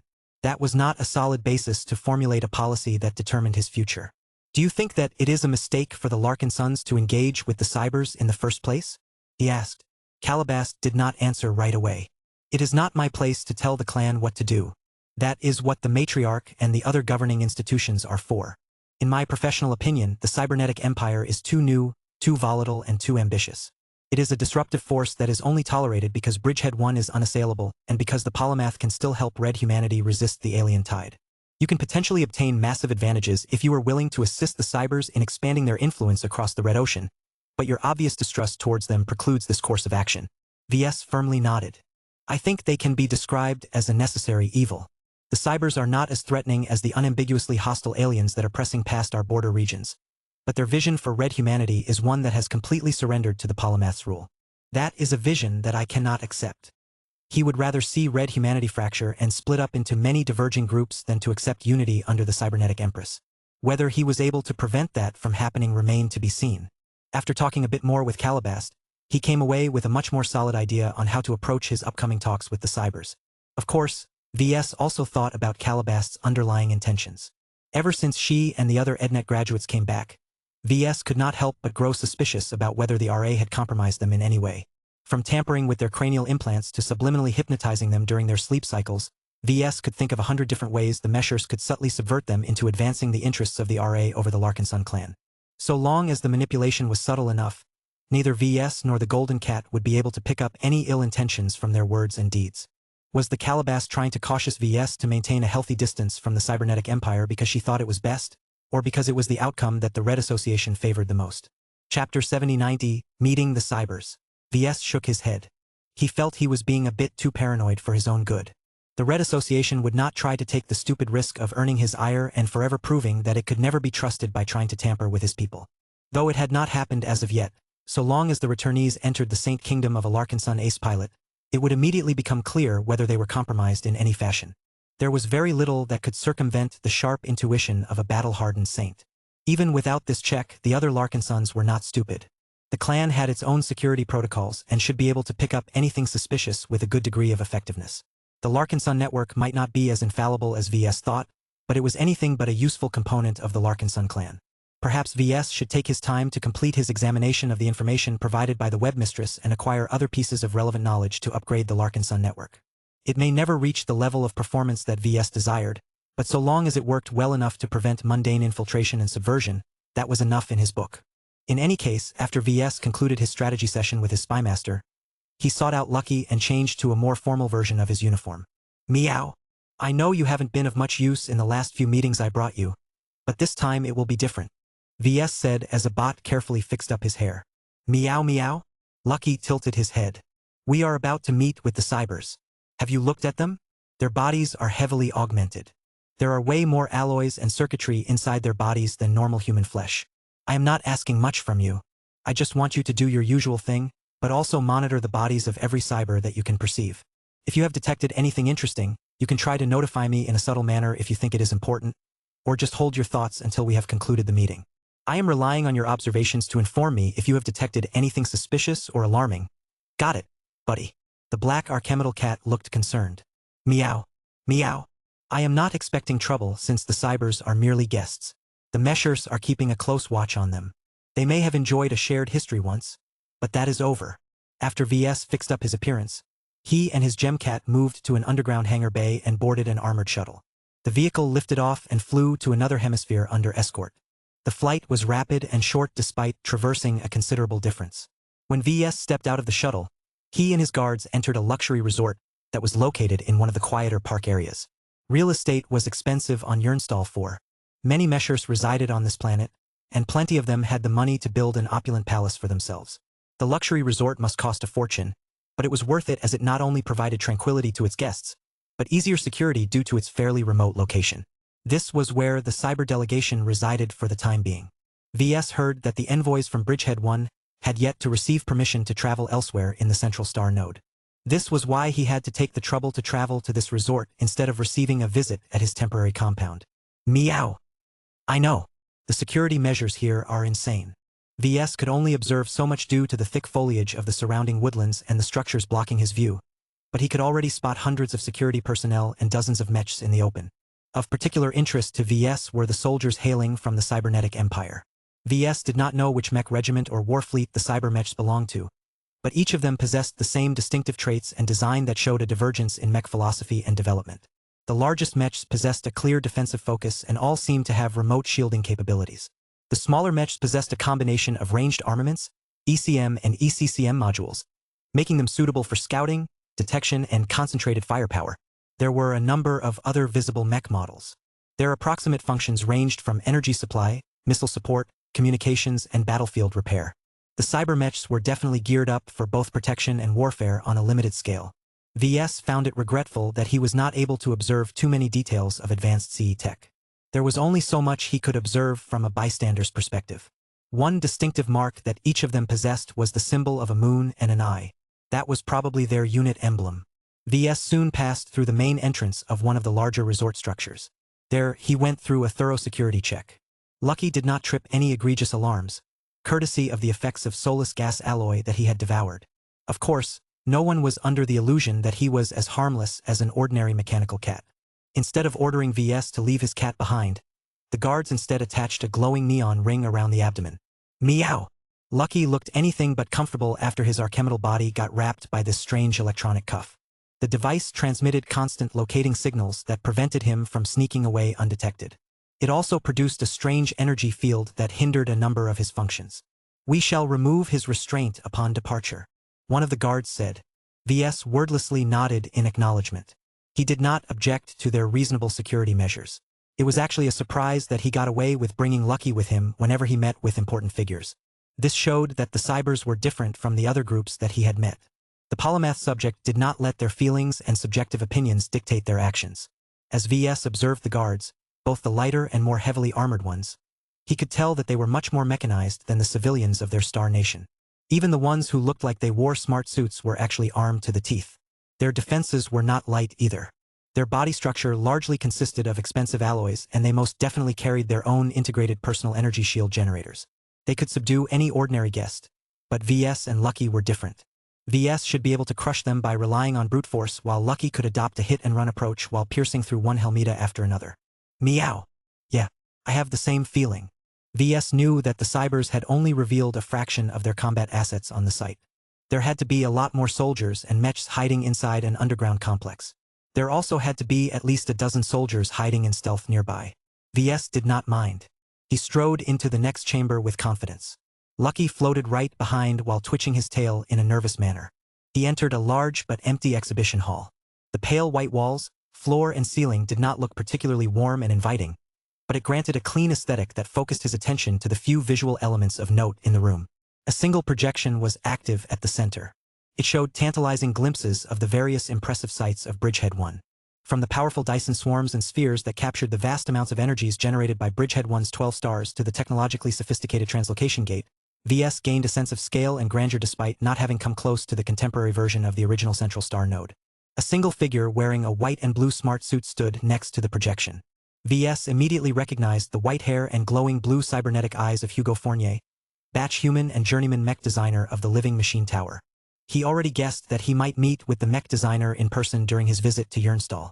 It made sense, as VS often felt more comfortable when interacting with other mech designers. Their shared background and scientific acumen meant that it was easier to pick up on each other's meaning. They could also save up a lot of time by skipping needless explanations on concepts that mech designers already mastered. Professor Larkinson. Hugo's artificial voice broke the serene silence. It is an honor to meet with you. On behalf of the Cybernetic Empire, I greet you and convey the well wishes of all of my colleagues at the Living Machine Tower. Many of them have fought hard to be able to earn this privilege, but my superiors have seen fit to assign me this role after we successfully concluded my first remote conversation with you. Come closer. Let us make ourselves comfortable. VS looked bemused. He stepped forward until he stood in front of Hugo. Both of them shook hands. The hand felt soft and warm at the touch, but VS could easily sense the hard alloy bones underneath. Interesting. VS had the feeling he could interface directly with Hugo if he possessed the right cybernetic implants. It was a pity that his evolution as a phase lord had made that a lot more problematic. After they completed their handshake, both of them sat down on a pair of floating chairs that materialized on the spot. Hugo even summoned a smaller platform to give Lucky a comfortable perch. Meow. Though Lucky did not hesitate to take advantage of the floating cat bed, he never ceased his observation of Hugo and the surroundings. Since the gem cat did not voice anything of concern, VS did not have any immediate concerns. Before we proceed with discussing substantive topics, I would like to present you with a gift. A gift? VS blinked. Hugo raised his hand. A head-sized container appeared in view. The metal box looked sturdy and was definitely made with high-quality materials. It soon floated towards VS before stopping in front of him. Even if the cybers hadn't covered it up in gift wrapping, it looked incredibly inviting. VS spotted a simple mechanism at the top. May I? Please go ahead, VS. May I call you that? This is your gift. You can open it at any time. Since that was the case, VS did not act pretentiously and manipulated the mechanism until it unlocked. As the top split open, VS immediately became exposed to a hefty blast of fire energy. Meow! Lucky immediately jumped into the air and adopted a vigilant posture. He stood ready to claw apart the electronic restraint and unleash his full power. Contained within the box was a nucleus that glowed like a miniature star. The amount of fire energy it released at this time had become a lot more muted. VS noted that the nucleus was not a simple object. VS could spot obvious artificial manufacturing details. This was an artificial fire heart. It was the object that he had dreamed of obtaining for the Promethea Mark II project. VS had actually been waiting for the owners of the phase whale fire heart to lose his patience and lower his price. He was reluctantly willing to exchange mid-grade superdimensional matter for a modest quantity of fire heart tissue. Right now, he forgot all about it. The artificial fire heart gifted by the cybers met most if not all of his criteria. It was small, it was controllable, but it was also capable of outputting a large amount of fire energy. How did the cybers manage to produce such an amazing device? Weren't they supposed to be bad at hyper-engineering? How much did it cost to make this contraption, and how many copies did the cybers have in reserve? Chapter 7091. The Children of Fire. The representative of the cybernetic empire kicked off this meeting with a big gesture by gifting VS an object that he had sought out for a long time. Sure, he never really specified whether it should come in this specific form, but he had been eager to look for a powerful source of fire energy. The artificial fire heart crafted by the cybers most definitely satisfied this condition. VS had only glimpsed at it for a minute, but he could already tell that it checked all of his boxes. It was small, self-contained, stable, easily integrated, and easy to hide. As VS touched the uncoated metallic contraption from multiple sides, he could feel a bit better how much raw power it held back through ingenious and expensive mechanisms. There was a small but powerful source of fire energy buried in the center of the artificial heart. That was the true source of heat and fire-attributed E-energy. The exotic and hyper-alloy components around it solely served to control and regulate its output. Many people outside Bridgehead 1 have developed the mistaken impression that the cybernetic empire has been lagging behind in the development of hypertechnology, e-technology, and cultivation science. Hugo Fournier softly spoke. That is not entirely correct, but it is not entirely false either. During the time of isolation, we had access to at least one powerful source of E-energy radiation. Furia. VS mentioned the name of the mysterious fire elemental that served as the power source of the spark reactor that granted the Dominion of Man so much power. In order to convert the Dreadnought into a living warship, VS hatched an insane plan to convert the fire elemental into a human deity. Her power served as an essential source of fire energy that was needed to substitute the role of human blood to establish the first variation of a blood pact. Even after the Dominion of Man received a lot of upgrades from the Polymath and the Cybers, the venerable living Dreadnought still relied on the same power source to maintain her activity levels. Given that there was no need for the godship to exert her potent firepower and teleportation capabilities inside a closed star system, Furia had a lot of spare energy left. Rather than allow it all to go to waste, VS could easily imagine that the Cybers found ways to capture her spare fire energy and find ways to utilize it for their own purposes. VS briefly worried about Furia's condition. Getting cut off from the wider universe meant that her growth must have slowed down to an extent. She must have sustained herself entirely from the faith of the Cybers trapped in Bridgehead 1 over the years. That was good. Due to certain complications, Furia's transformation had never been entirely complete. Just like VS, Furia's form hid a completely hostile alter ego. Her new human-friendly personality was a late addition. If she failed to maintain the upper hand by absorbing the faith of enough red humans, her original fire elemental self would regain control and instantly try to break out of the spark reactor. The Dominion of Man would break apart and explode if that happened. How is Furia doing? Have you guys encountered any problems with managing her condition? Hugo responded with an apologetic smile. I am sorry, but I am a mech designer. I am not involved in the maintenance of our soul-living Dreadnought. I have spoken with those that have worked on the Dominion of Man, and they have noted that Furia has done her best to stay dormant and hibernate during the time of isolation. The more she sleeps, the less dangerous she becomes. There have only been a handful of incidents over the years where the crew of the living Dreadnought has encountered difficulties in preserving the spark reactor. While she remains under this condition, her energy output is also reduced to a fraction of her potential. We never had enough fire energy to spare, but enough to conduct research, cultivate fire hypermaterials, and develop specialized applications. VS threw out a guess. I see. This must be one of the reasons why the energy weapon tower is the most powerful and prominent among the 13 towers.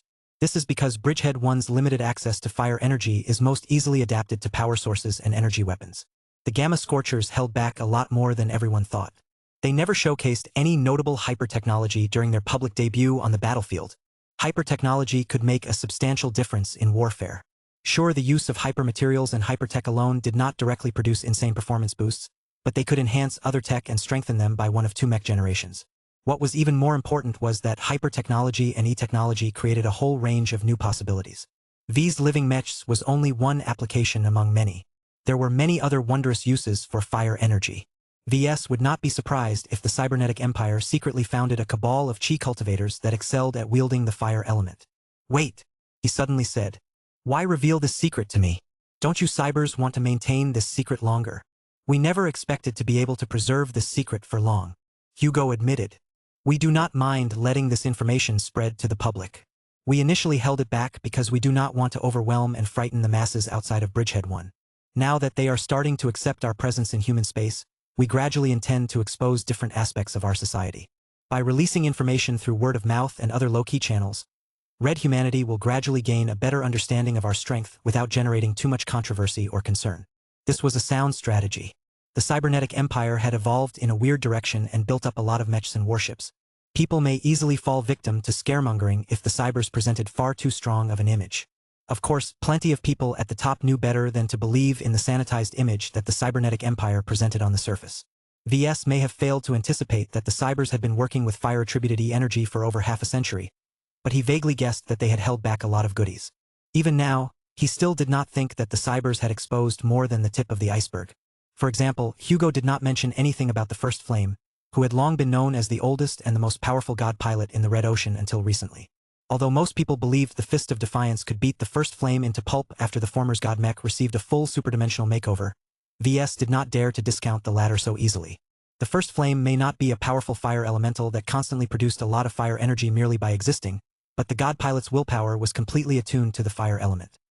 He should definitely be capable of producing a constant output of fire energy, especially when he had purportedly gone into hibernation in the center of one of Bridgehead 1's 12 stars. The more VS thought about it, the more it seemed obvious that the cybernetic empire possessed a strong connection to the fire element.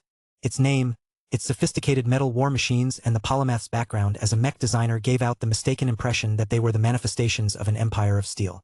Yet the real truth was that its abundant stars and its potent fire energy sources granted the cybers a powerful advantage when it came to exploiting heat, energy, and fire. We are the children of fire, Hugo proudly stated, making it clear that he had not just made it up. We are the masters of the stars and the keepers of the final flame. Our energy weapons can burn entire planets and evaporate the phase water from the body of an entire ancient phase whale. This artificial fire heart that we have gifted to you is one of the countless applications that we have devised in our attempts to harness the power of the fire element. VS looked down at the dormant heart. It did not look as if it had much association with the much grander and more destruction vision espoused by Hugo. The contraption looked small and delicate in its dormant state. How common are these artificial fire hearts? He asked. I can clearly tell that this is an artisanal product. It is not a masterwork and it is not alive, but I can feel a small ember of life buried deep within.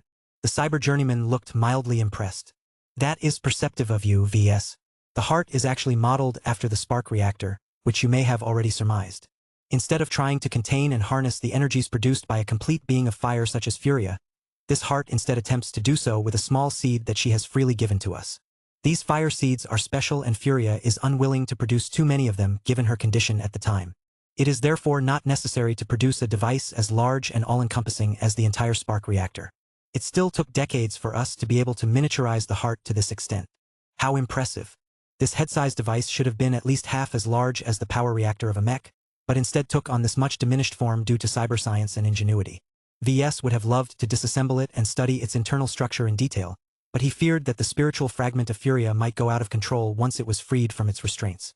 After studying it for another minute, VS carefully closed the floating container and set it aside. Meow!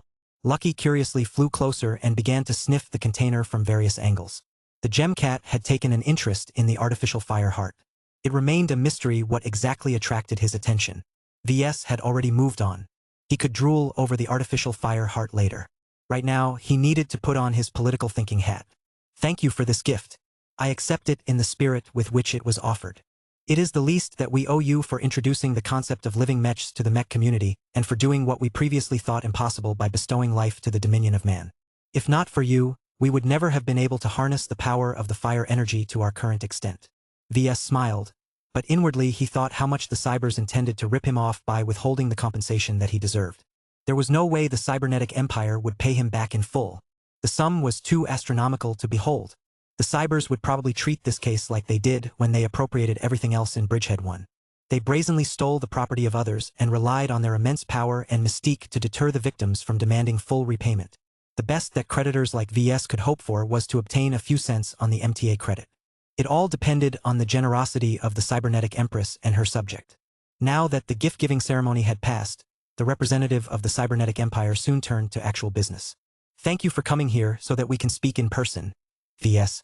We invited you in order to discuss further trades and potential cooperation opportunities. We are already on our way of developing an understanding with your Larkinson clan, especially when it comes to the harvesting and distribution of superdimensional matter, but you and your services merit special attention. What do you want? VS straightforwardly asked. Hugo reciprocated this directness. We want your bloodfire mechs. Chapter 7092. Candidate Carmine Mech Pilots. There it was. The cybers would not go out of their way to meet with VS and gift him a precious artificial fire heart if they did not seek to exploit their relationship with him. They wanted him and sought to secure his services. VS was not principally opposed to that. Collaborating with the cybers on a mech design project, even an important one, was not a big deal if it was just a singular instance. The question was whether they were willing to leave it at that. VS had a feeling that the cybers wanted a lot more out of him than this single request. VS briefly glanced at his cat. Lucky remained intrigued by the artificial fire heart. It looked as if he was resisting the temptation to take a bite out of the construct. Meow. After confirming that Lucky did not detect anything amiss, VS turned back to Hugo and thought on how he should respond to the current inquiry. Bloodfire mechs. He finally said as he broke the silence in the chamber. I am not too surprised that you know about them, especially given that you guys owned the Dominion of Man for half a century. I have a question. Did you guys not attempt to create your own bloodfire mechs? I mean, your living machine tower has raised plenty of journeyman mech designers who specialize in living mechs. Their fundamental capabilities should not be that much worse than mine. The Dominion of Man serves as a working example of a Carmine system based on the fire element. It may be difficult to do this, but it is not impossible to derive a working bloodfire system from what you already have. You just need to possess a bit of ingenuity and a decent grasp on cultivation science. His words caused the cyber mech designer to look sheepish for a moment. We tried. We failed. What you have done to the Dominion of Man is exceptional and completely unreplicable considering the variables involved. We tried to take inspiration from your work and develop simplified versions of what are called Carmine mechs, but we have mostly disappointed Her Imperial Majesty. This tech remains exclusive to you for the time being, and that is why we desire to seek your cooperation. VS felt surprised that the cybers were being frank and honest about their difficulties in attempting to reproduce Carmine mechs and bloodfire mechs. It would have been better for the C's negotiating position if they tried to make it sound as if they had other options aside from collaborating with the father of Carmine mechs. Then again, showing weakness in one area might enable them to gain advantages in another area. VS just couldn't figure out their game at the moment. I am a busy mech designer, he said. Our design department is also fairly limited in capacity, especially for high-end projects like the one that you are talking about. Besides, if I want to collaborate with another party on developing the first bloodfire mech, I do not necessarily have to turn to your living machine tower for cooperation. I am sure that there are plenty of other parties that have a strong interest in Carmine mechs that can wield the power of fire deeper than other machines. I bet that I can even convince the Red Fleet of the necessity of helping me develop bloodfire mechs, as their bloodfire systems serve as the foundation of converting their warships into living monuments of human supremacy. As VS issued his counterargument, Hugo merely smirked in response. Come now, VS. Would a mech designer truly share responsibility of one of his most powerful works with the fleeters of all people? No. Forget about the RF and every other group that you can think of. We are the only suitable partners for this project. Let me explain the reasons to you one by one. First, we have spent 50 years studying and mastering the power of the fire element. Furia is more than a source of fire energy in Bridgehead 1. She is a mentor and a benefactor. She did not only bestow us with her fire seeds. She granted us a more precious gift: knowledge. It sounded as if Furia did not remain completely dormant during the time of isolation. Given that she was constantly being brainwashed by the prayers of millions if not billions of citizens of the cybernetic empire, it did not seem outlandish that she would try to act on their beliefs and serve as the benevolent guardian of her worshippers. Teaching them how to harness her favored element fit right into her portfolio. Okay, so you guys know how to play with fire. You are not the only ones, VS said while doing his best to look unimpressed. The red collective understands fire as well as many other elements. Hell, even I know a thing or two about it. Even if my understanding has yet to reach an acceptable standard, I just have to allocate more time on it until I am capable of solving all of the problems myself. Hugo still continued to smile. A mech designer such as yourself is certainly capable of solving nearly every design problem, but is it a good use of your valuable time? That is much less certain. Even Her Imperial Majesty cannot design, produce, sell and repair every single machine in her dominion by herself. She needs our labor just as we need her intelligence. We are already accustomed to helping clever and innovative mech designers realize their ideas. We can provide you with all of the support you need. Support like what? VS asked. We offer multiple, distinct benefits. First, we can contribute theoretical and practical knowledge on how to wield the power of the fire element in your Bloodfire mech designs. We have developed many specialized applications that make use of fire energy to produce results that you cannot imagine. We already have a good selection of mech designers from our living machine tower and outside of it that possess helpful specializations that can upgrade your works to the next level. I believe you, but as I have mentioned before, there are others that can provide other insights in the same field. What else can you offer that others cannot easily replicate? A reserve of mech pilots for our new collaborative works. Hugo mentioned next. The Cybernetic Empress has anticipated the release of your Bloodfire mech early on. Developing and releasing these fine Carmine mechs is not enough. You need to pair them up with Carmine mech pilots that can safely channel the power of fire energy through their bodies. Our candidate Bloodfire mech pilots have already integrated the necessary cybernetic implants and body components that are highly resistant against heat and fire. They have also studied the theory and practice of piloting mechs in advance. With the help of their brain augmentations, it will take as little as half a year for them to reach the standard of a professional mech pilot, if only barely. Those were hefty claims. VS raised his eyebrow. Are you saying that your empire has started to train specialized Bloodfire mech pilots far in advance of the release of this possible Carmine mech? When Her Imperial Majesty makes a prediction based on extensive data, she is always correct. You are on the path of designing a Bloodfire mech. In fact, you already intend to design one for your reconstructed ace pilot, correct? Saint Isabel Coton is one of the most perfect choices to bring out the full potential of such an unprecedented machine.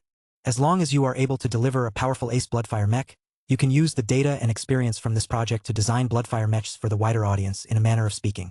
We can be that audience. Hugo Fournier sounded earnest in his appeal.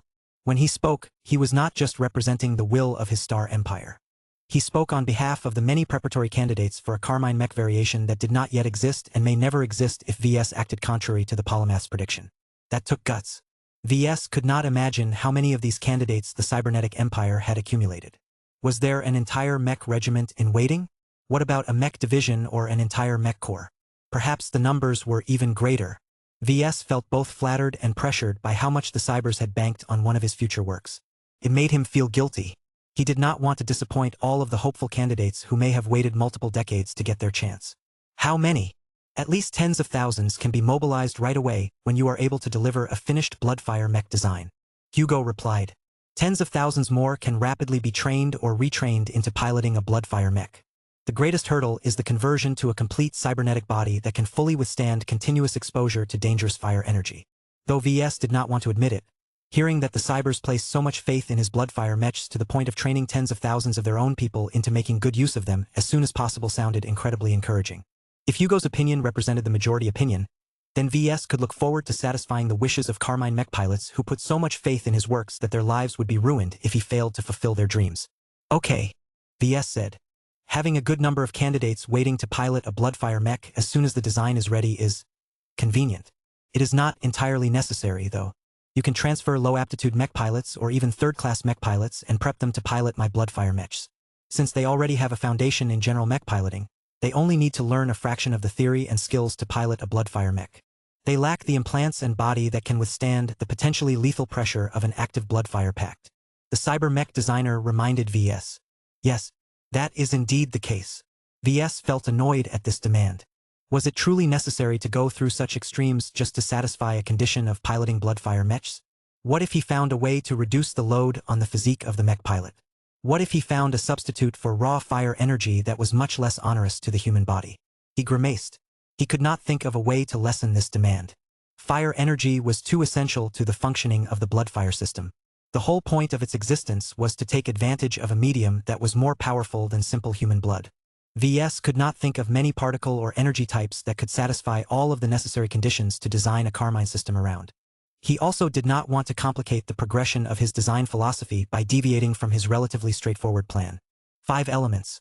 5 elemental Carmine mechs. Simple. There is another argument why it is best if you choose to cooperate with us, VS. Hugo said while leaning forward. The pitch of his voice began to lower. You are a mech designer. A true mech designer. Your life's mission is to serve humans. All humans. As many of them as possible. We are already aware that you are actively working to design a Woodsap mech with the cooperation of the Terrans. VS nodded. This was not a big secret, though the Terrans did not actively advertise it either. We are making good progress on that. The first results of the Arboreal project should be out within a quarter year if everything goes right. It may take a bit longer if we have encountered a few unexpected problems. The results of this project will go on to help me design the other elemental Carmine mech design projects. Hugo nodded and continued. We are also aware that you have reached an accord with the Meshers on co-developing a polymetal mech that is partially based on our tech no less. Although we do not like it, we can understand why you prefer to cooperate with the Meshers on this particular project. Of the 3 available choices that are left, there is only one that truly fits our cybernetic empire. No one else is more suited to collaborate with you on realizing the concept of a Bloodfire mech. Make the logical decision. Chapter 7093. Multi-timeline chess. VS frankly felt annoyed at how the Cybers politely but firmly pushed him into collaborating with them on Bloodfire mechs. Their logic was impeccable, but did they have to be so aggressive about their supposed claim to fire aspect Carmine mechs? This was the frustrating thing about the polymath. She made deductions and acted upon them without sparing much thought on whether the other side agreed to cooperate. Wait, star designers shouldn't be that stupid. The more likely explanation was that she modeled his reaction towards her Star Empire's proposal and thought its logic was too strong for him to ever refuse. After all, VS had much to gain and little to lose from cooperating with the Cybers on the development of Bloodfire mechs. He tried his best to find a flaw in Hugo's arguments, but he failed to find one. Perhaps he could invent a lame excuse or two, but it would be intellectually dishonest for VS to engage in such behavior. It also went against his principles as a mech designer, which was even more egregious. As a mech designer herself, the polymath knew exactly how to corner VS into cooperating with her living machine tower. VS felt as if he was playing chess against an opponent who was intelligent and meticulous enough to rank in the top 3 of the Red Ocean. If that was not enough, the polymath had 53 whole years to move her chess pieces while VS was only able to make a couple of moves at most. By the time he finished moving a handful of pawns, the cybernetic empress already put him into checkmate. It was infuriating. But what could he do? He definitely needed to rely on external research support in order to successfully develop his Bloodfire mechs. This was practically mandatory if he wanted his Bloodfire mechs to reach the same standards as his future Woodsap and Polymetal mechs. When VS tried to think of alternatives to cooperate with, he could not think of any group that could compete against the accumulated advantages of the cybernetic empire. The Red Association? It might be possible for him to be able to cook up a powerful Bloodfire mech design if he obtained minor technical support from the Lord of Thermodynamics or the Limitless provider, but the advantages weren't as great. An even greater issue was that VS felt very reluctant about letting the Meshers gain control over another elemental Carmine mech type. The Red Fleet? Their understanding of energy was quite profound, but Hugo was correct in saying that it was ridiculous to turn to the Fleeters for help with matters relating to mechs. There were bound to be angry Fleeters out there who would do anything to sabotage this collaboration effort. The Rubarthan Pact? Perhaps the Plasma Shaper and her network may be able to develop a plasma weapon-focused Bloodfire mech that may prove powerful in its own way. However, VS had very little experience with designing mechs based on plasma weapon technology. The Red Collective? Their knowledge and mastery over the fire element may be more varied due to their much more comprehensive understanding of chi cultivation, but their grasp on high technology was much weaker. Any Bloodfire mech he designed with the help of the Kalis would probably rank at the top of the weirdness scale. VS briefly considered a few other groups, but had to disqualify them for one reason or another. If he set aside his biases and made a completely objective evaluation based on fair criteria, then the cybernetic empire ranked so high that it was meaningless to take a look at the alternatives. VS needed the Cybers as much as they needed him. That did not mean he wanted to surrender so easily. I need to think about it, he told Hugo. This is a big decision. I need to talk to my advisors and hear how this cooperation will affect my clan. The cybernetic empire does not exactly have a good reputation at the moment. I do not want to offend my existing allies or cause them to lower their trust in me because of my decision to cooperate with you on an important mech design project. Hugo did not accept these arguments. VS, you are exaggerating. Everyone seeks to cooperate with us. Anyone in your position would have accepted our offer without hesitation. Your other allies will understand your situation. Besides, they have no right to dictate your actions. Do not let their selfishness prevent you from doing what is best for you, your clan, and your customers. Agree and you will receive greater access to our exclusive technologies related to our deep studies of fire energy. Your works will become all the more stronger for it, enabling them to fight against the native aliens as well as the mutated Vorabugs with greater effectiveness. And I suppose that all of those Bloodfire mechs will exclusively be piloted by the citizens of the cybernetic empire, right? VS sardonically asked. Hugo nodded and smiled. That is only fair since the Terrans and the Meshers are unwilling to release their exclusive Woodsap mechs and polymetal mechs to us. We are aware that your clan is exempted from this exclusivity rule, and we have no issue with adopting this condition as well. If your clan cannot benefit from your own work, then it would be hard to guarantee that you will be doing your best. I am not sure whether you are aware of this, but the exclusivity conditions on those other 2 mech design projects only apply to a single elemental Carmine line each. VS calmly stated. For example, no one aside from the Terrans and the Larkin Sons has authorization to produce, sell, or pilot the Arboreal Project mechs. But that does not stop either party from designing and making use of their own Woodsap mechs. There will come a time where I will design other Woodsap mechs in order to meet the demand of the rest of Red humanity. Others may follow suit once they have mastered the right methods. I do not think it is right to withhold the benefits of my elemental Carmine mechs from large parts of the human population. VS hoped that the Cybers might object to this demand, but Hugo made an accommodating gesture. We agree with your sentiment. Bloodfire mechs should be accessible to every human. Our Star Empire merely desires to make the first move and establish a strong foundation in this elemental Carmine mech type. The added competition will give our mech designers plenty of stimulation to maintain their lead. We are absolutely confident that no one will be able to design superior Bloodfire mechs than us. Even you may not be able to match our results if you choose to design one without our involvement. We are the children of fire. We harness the flames like no one else in the Red Ocean. Hugo expressed a lot of confidence, but he was right to sound this way. The artificial fire heart that he gifted to VS was unmistakable proof that they knew their business when it came to understanding and manipulating the fire element. Fine, VS said. If you are willing to put so much on the table in order to collaborate with me on designing a Bloodfire mech, then I may be agreeable to do so, but only if I gain access to the advanced techs you intend to put into our collaboration project. I want licenses for all of the advanced components and give me the right to produce and make use of them as I see fit. I still need to talk to Matriarch Casella Ingvar in order to hear what she has to say, but so long as you are sincere enough, you have a good chance of earning her approval. Given how eager the Cybers wanted to cooperate with him, VS wanted to make sure he earned a meaningful profit from this venture. Hugo began to frown. You have made a heavy demand. Do you realize what you are asking for? Our tech is 2 mech generations ahead of the Red Ocean in most cases.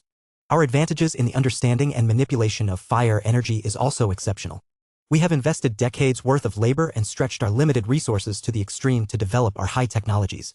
We intend for our Bloodfire mech design project to benefit from all of our advances, but if you insist on this demand, then we may no longer be willing to freely share all of our technologies.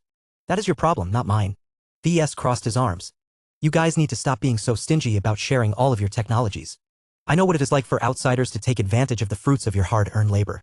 However, the mech industry thrives on open sharing of knowledge and technologies. For a long time, the MTA and subsequently the RA have maintained a policy where they have propagated many technologies, and that has benefited many mech designers, including myself.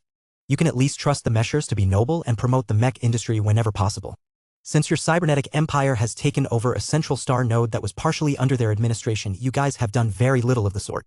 Hugo grimaced. A person as young as him had no bearing on the policies of the cybernetic empire. Even if he agreed with VS, he could do nothing to change its course.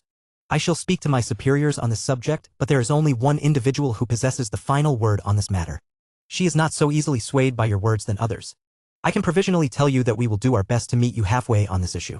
We will not keep all of our advanced technologies to ourselves. I am not asking you to share absolutely everything. VS said in a softer tone. Not even the Meshers are crazy enough to do so. I am just asking you to take on greater responsibility over the mech community and introduce strategic innovations that can accelerate the pace of mech development. Everyone benefits when mechs become more powerful than before. I will need time to let my superiors consider your requests and formulate an answer. VS nodded. I will send a message to our Saint Commander so that she can be brought up to speed on our talks. A comfortable silence had fallen into the White Chamber. As both of them waited for their higher-ups to issue their verdicts, VS thought about taking further advantage of the situation. Since their negotiations had already come to this point, he might as well take it a step further. He began to think whether he should invite the Cybers to participate in the Promethea Mark II project. He owed it to St. Isabel Coton to design the best possible iteration of her ace mech. Even though she managed to gain a new and powerful body out of her ordeal, VS noticed that her mental state was not all that strong compared to other saints. Getting paired with an inferior and more flawed ace mech may cause her confidence and mental health to take a further hit, thereby leading to severe consequences with regards to her progression as a mech designer. VS eyed an expectant-looking Hugo with greater scrutiny. It would be helpful if he could gain the support of the Cybers when designing the Promethea Mark II project. It should serve as a nice practice run for designing a Bloodfire mech that was suitable to be used by the masses. The biggest downside was that it would be difficult to maintain confidentiality in relation to one of the Larkinson clan's most powerful products. This was a very serious risk and was extra relevant for ace mechs. If an enemy studied the Promethea Mark II's design and managed to defeat the ace mech on the battlefield by taking advantage of leaked information, then that would heavily damage the Larkinson clan's future. Chapter 7094, Live by the Mech. VS called for a short recess in order to discuss his options with the Saint Commander and other advisors. He knew that his communications with his clan could easily be intercepted, but he didn't really care about that. When dealing with the big players, it was always safe to assume that they eavesdropped on every remote conversation. Meow. Lucky meanwhile continued to perch on top of the container holding the artificial fire heart. The gem cat clearly yearned to take a bite out of its metallic shell, but he knew better than to ruin such a precious work. So what do you think? VS asked the projected figures. General Verl, who had spent the days since his return to catch up with the soldiers who had gone through many battles since the Great Severing, voiced his opinion first. Your demands are harsh, but beneficial to everyone aside from the cybernetic empire itself. Licensing their exclusive tech to us effectively means exposing it to the public, if on a delay. This goes far beyond enabling us to design additional mechs that are able to wield the power of fire more effectively. It will give the rest of Red humanity access to all of the aforementioned CE tech, enabling them to upgrade their mechs and warships when possible within a span of a couple of years. This will make a substantial difference over time, as the firepower of every defending force will experience a boost ranging from 10% to 50% if we base out estimates on the more optimistic scenarios. A firepower boost of 50% was enough to flip many losing battles into winning ones. In fact, an increase in just 15% was enough to shift the balance of the Red War. Unfortunately, there was a huge caveat to General Vrol's argument. This disparity in performance will not last long. Director Calabast retorted to her fellow Ritterni. The Cosmopolitans will steal our new tech and surrender it to the native aliens in time. Their large and ponderous industries may not be as fast at incorporating cutting-edge technologies in their phase fighters and warships, but their production volumes are so immense that we will eventually become confronted by new hardware that is able to damage our assets much more effectively than before. Everyone grimaced at this reality. The native aliens had done it before. They could do so again. Their contempt and resistance towards adopting superior human tech had worn away with every innovation they stole from their enemies. It was frustrating beyond belief to realize that almost every technological advancement was temporary in the end. VS felt grateful that the dynamics around mechs such as the Red Kingdom and the uniqueness of mech designers made his products unreplicable and unusable by aliens. This meant that Red humanity would always be able to trust that their advantage in mechs would be preserved. Sure, the native aliens constantly improved their phase fighters with every passing year, but everyone still considered them inferior to mechs aside from a few very narrow cases. VS therefore felt he had a greater responsibility than most people to help Red humanity survive and win.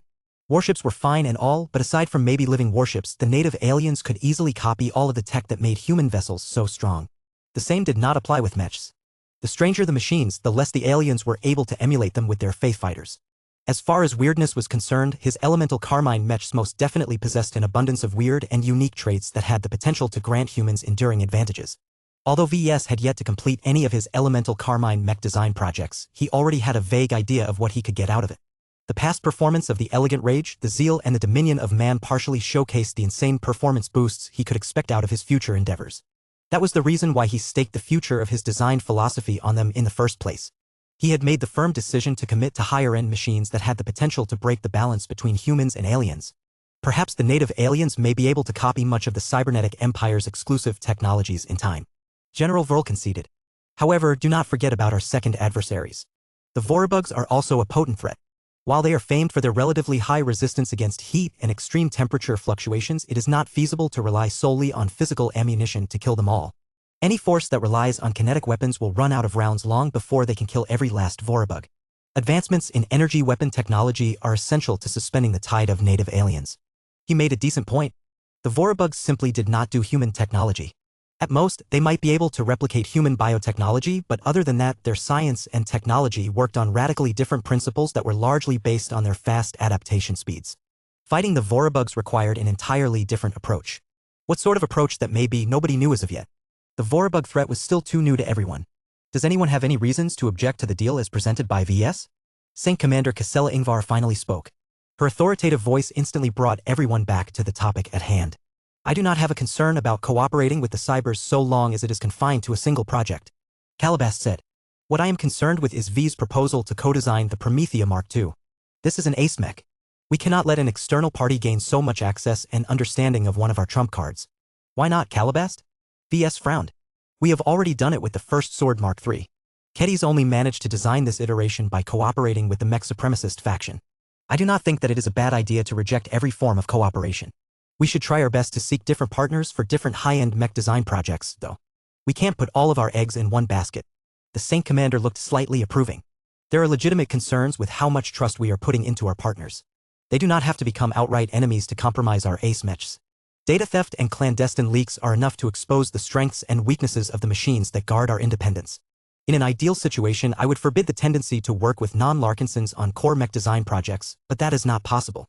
VS, can you give me an estimate on the performance gap between a Promethea Mark II that is designed in-house and one that is the product of a collaboration with the Cybers? VS frowned. I cannot give you any solid estimates given that I have yet to obtain any solid details about all of their fancy tech. However, if I make very loose estimates of the technological superiority of the cybernetic empire in the relevant fields, then I am willing to believe that the performance gap between the two versions may be as much as 30 to 300%. That is an enormous range. General Vole commented. I cannot help it. There is too little information that I can use to narrow down this range. However, based on what I have already seen from CE Tech and what the Cybers have hinted at, I think that this range covers 95% of the possibilities. At minimum, the Promethea Mark II will be 30% stronger than if we design her in-house. At most, the Ace Rifleman mech may perform 3 times stronger, particularly if we make full use of the gift that the Cybers have given me. This artificial fire heart is an amazing component and one that synergizes extremely well with the Promethea. Casella briefly fell into thought as she considered the numbers. I think that it is more profitable for us to demand the Cybers to collaborate with us on the Promethea Mark II project. If the Cybers ever leak or take advantage of the known gaps and shortcomings of our Ace Rifleman mech, then that is not a disaster. Think about it. If the Promethea Mark II has become 30% stronger with the help of CE Tech, then the deliberate exploitation of her weaknesses may end up decreasing her combat effectiveness by 15 or maybe even 30%. Do you understand what I am saying? A stronger mech will still retain much of its power even if it is put in an unfavorable situation.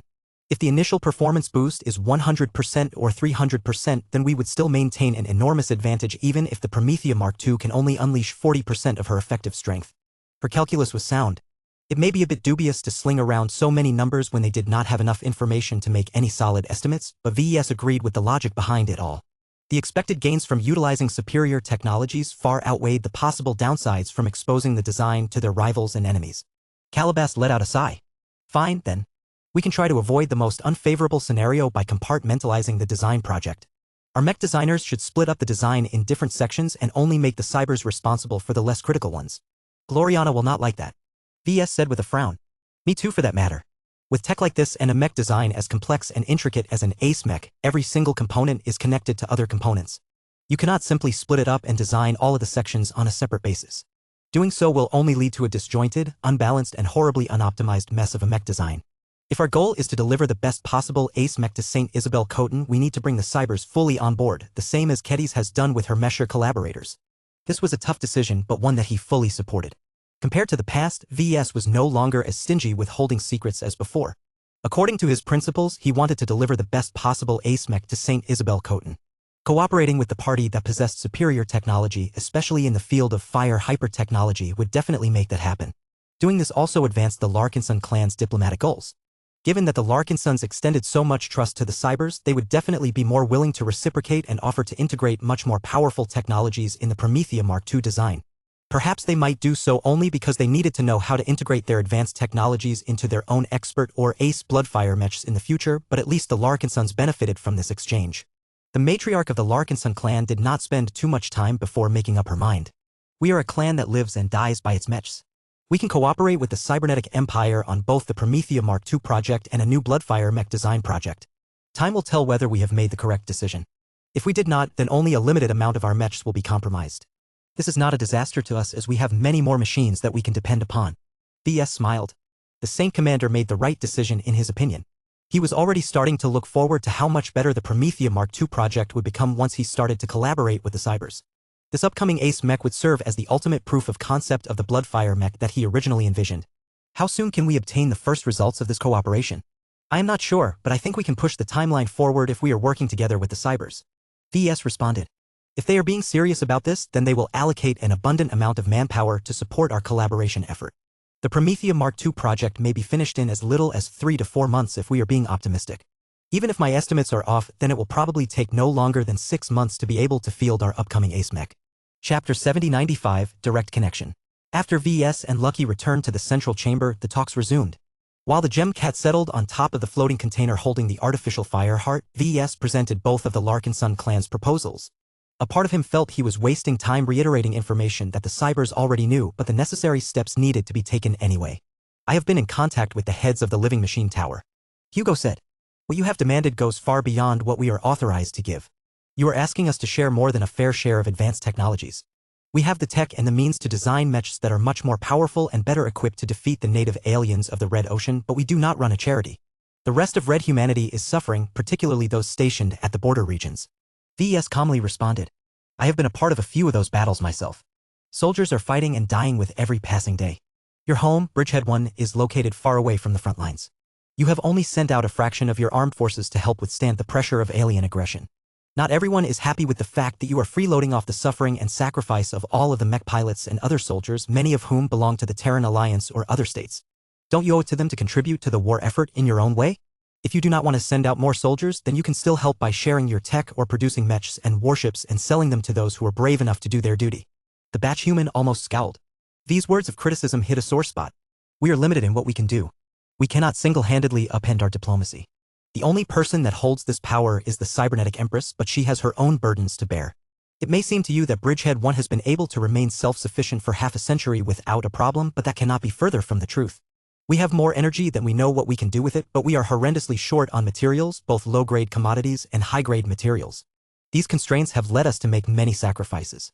Now that we have broken from our isolation, we can finally enact one of our plans, which is to exchange the tech that we have worked hard to develop to their present forms with abundant material concessions. VS merely leaned back in his seat and crossed his arms. That is not my problem. Look, Hugo, I can see the merits of cooperating with you guys on the development of Bloodfire mechs. Yet from the way I see it, you want to take advantage of my exclusive tech, which I am willing to give you access to, but you Cybers are not willing to reciprocate by giving us access to your exclusive tech. Perhaps it can be argued that my Bloodfire mech concept is not as valuable as your proven tech, but we do not have to cooperate with you guys. Your need for my advanced Carmine mech is greater than our need for your tech. This was not part of the plan, but VS felt he would not do his bargaining position justice if he did not try to push for more. VS had already gained the suspicion that the Cybers were actually a lot more eager and maybe even desperate to secure their own Bloodfire mechs. There had to be a good reason why they fixated so much on one of his future products. Perhaps they sought to tap into the powers of Furia or maybe even the First Flame. Whatever the case, VS believed that he held quite a bit of leverage in this negotiation. Enough to pry more juicy CE tech from the stingy Cybers. Living in an isolated space for 53 years is not easy, but at least you managed to live an entire childhood free from the fear of total extinction. VS retorted. The Red War is much more acute for the rest of us Red humans. We have been feeding lives and hardware to the front lines, yet only managed to keep up the 5 defensive bands for so long. Once they collapsed, entire zones have fallen, with much of the population that was unable to secure evacuation routes perishing in the process. The survivors are not necessarily better off as they have lost everything and have to start over again, likely while in debt and stuck in overcrowded refugee settlements. Hugo's expression turned impassive. His attitude towards VS had changed. The Cyber previously saw the legendary father of Carmine mechs as a hero that was larger than life.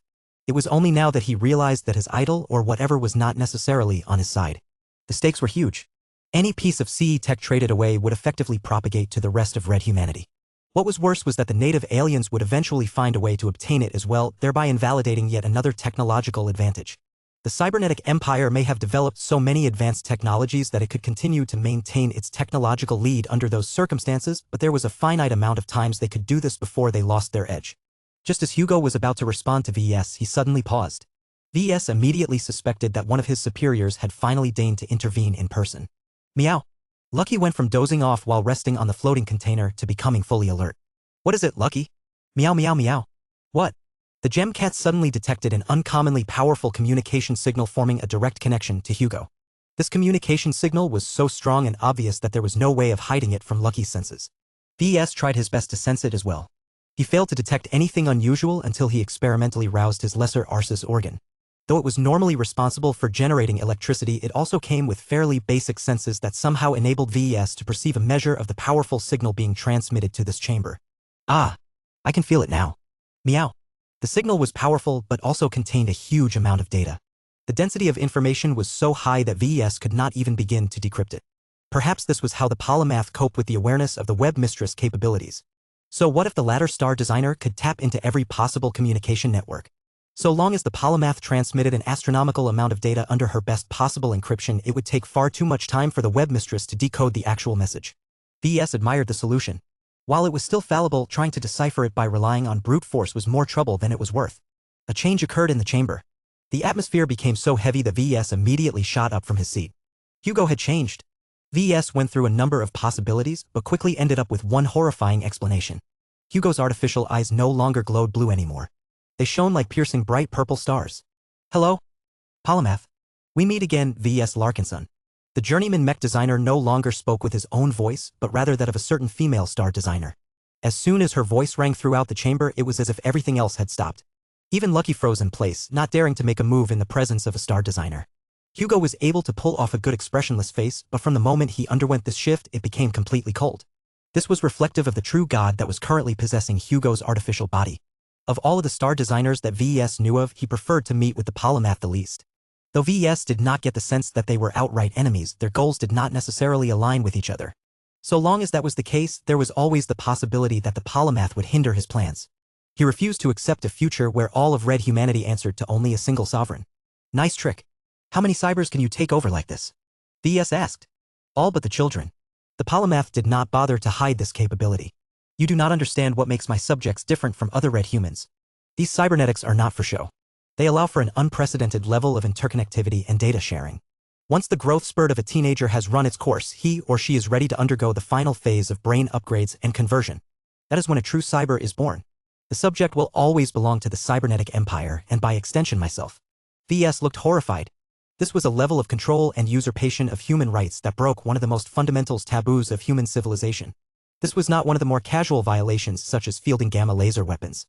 The taboos relating to those prohibitions originated from the Big Two. The act of implanting a permanent means to usurp control of a human body by remote violated a much older and more profound taboo. It was the taboo that prohibited aliens and humans, for that matter, from enslaving human individuals. The polymath clearly knew what VES was thinking and did not care for his opinion. She gave him an explanation anyway. Every cyber has voluntarily accepted this transformation. The cybernetic brain that I have designed is one of my more exquisite works. Each recipient will become much more intelligent and capable of absorbing and processing large amounts of data and more complex information. The systems responsible for accommodating my descent are unique and only accessible to myself. They are fundamentally tied to my identity and the soul of my subjects. This is not the manifestation of slavery. It is the manifestation of a permanent blessing. Every cyber is connected to me and I am available to every citizen. You can think of it as a multidimensional and multi-phase version of your kinship network. Whatever the polymath had done went way further than a kinship network. At least the Larkinsons still remained fully in control over themselves. The Golden Cat could never arbitrarily take them over. At worst, he could always cut off his connection to the Larkinson network if he feared for his freedom and autonomy. A cyber, on the other hand, could not escape the polymath. This brain transformation stuff sounded incredibly invasive and was probably an irreversible operation. Once their cybernetic brains had reached their final forms, it became virtually impossible for them to escape the cybernetic Empress reach. You, monster. VES couldn't help but lose control. Have you lost all your humanity? This is insane. Hugo's eyes flickered back to their normal blue cast. His expression gained a touch of warmth that had disappeared earlier. The polymath's heavy presence faded for a moment. VES, Her Imperial Majesty does not want you to understand our situation, so she has seen fit to task me with giving you an explanation. The batch human said as he maintained a stiff and straight-back posture. When she described our permanent connections as a blessing, she spoke the truth and nothing less than that. We all consider it to be a blessing to serve as a vehicle of her vast attention. It is uncommon but not entirely unheard of for her to descend upon one of us in order to facilitate our research or clear our doubts. Unlike the Rebarthan Star Emperor, the Cybernetic Empress is much more accessible to the common citizens. Do you not want your rulers to remain in contact with both ends of the hierarchy? Normally that is the case, but not like this. VES almost threw his hands up due to how Hugo was unable to acknowledge that this disturbing arrangement should never happen. Our methods may seem strange and repellent to you, but we have evolved beyond such fears. Hugo said with a smile. Besides, one of the other reasons why we are happy to open up our cybernetic brains to our Empress is because even a fraction of her divine intellect can expand us in ways that we cannot describe. Now that I am blessed by her Imperial Majesty, my cybernetic brain will perform faster, better, and more intelligently than before. For a mech designer to be blessed by our sovereign is to inherit a spark of the divine. We become closer to her in this fashion, and that is more than we can ask for. Many of my fellow cybers will envy my blessing until the end of days. Chapter 7096, The Voice of the Empress. The polymath's compulsion for control knew no bounds. When she gained control over Bridgehead 1 and ensured that she remained in charge for just over half a century, she took steps to consolidate her rule. From dissolving the Big Two to founding a new star empire, her ambitions were clearly great. In order to prevent herself from repeating the mistakes of the past, she proactively sought to strengthen her grip on her new subjects. Her unparalleled control over the cybernetic empire enabled her to implement a more thorough solution than normal. She not only mandated every citizen of the cybernetic empire to adopt cybernetic brains that granted the star designer permanent backdoor access, but also created a culture where this was regarded as a blessing rather than a curse. This was the most subversive and objectionable aspect of her actions. The polymath had deliberately altered the culture and beliefs of the cybers to such an extent that they violated a fundamental human right. Their right to remain fully in control of their own minds and bodies. This was one of the central tenets of human supremacy, and it had stood strong for multiple millennia. The human race had learned the hard way that compromising this principle in any way usually opened them up to exploitation and maybe even eradication. The polymath should definitely be aware of the historical baggage and the lesson of truth it centered around, but she completely violated this old wisdom and imposed her own rules. This was why VES found it difficult to recover from this latest shock. Once the other groups learned of what she had done, they would definitely harbor even greater mistrust towards the self-crowned sovereign. I did not descend into Mr. Fournier's mind in order to account for my decisions. A very distinct female voice continued to utter from the mouth of a man. I came here because you provoked me into coming here. This was what you wanted, Professor Larkinson. Your wish is granted. Now speak. Ask your questions. Demand my tech. Do not hold back on my account. VS shuddered. Inwardly, he felt like crying. He did not want to summon her at all. She was his least favorite star designer in the Red Ocean, and he meant that. Meeting with her was like playing with fire. Yet, the polymath may be many things, a lot of which possessed negative connotations, but she was not a liar. She was the star designer who embodied the concept of truth. Much like how the xenotechnician embodied the concept of assimilation and the web mistress the concept of networks, the polymath could never betray what she stood for because she had effectively evolved to become on with this fundamental force or rule. Of course, that did not necessarily mean that everything she said was 100% correct and totally factual. Truth was relative. Multiple truths could exist at the same time depending on the cognition of different people.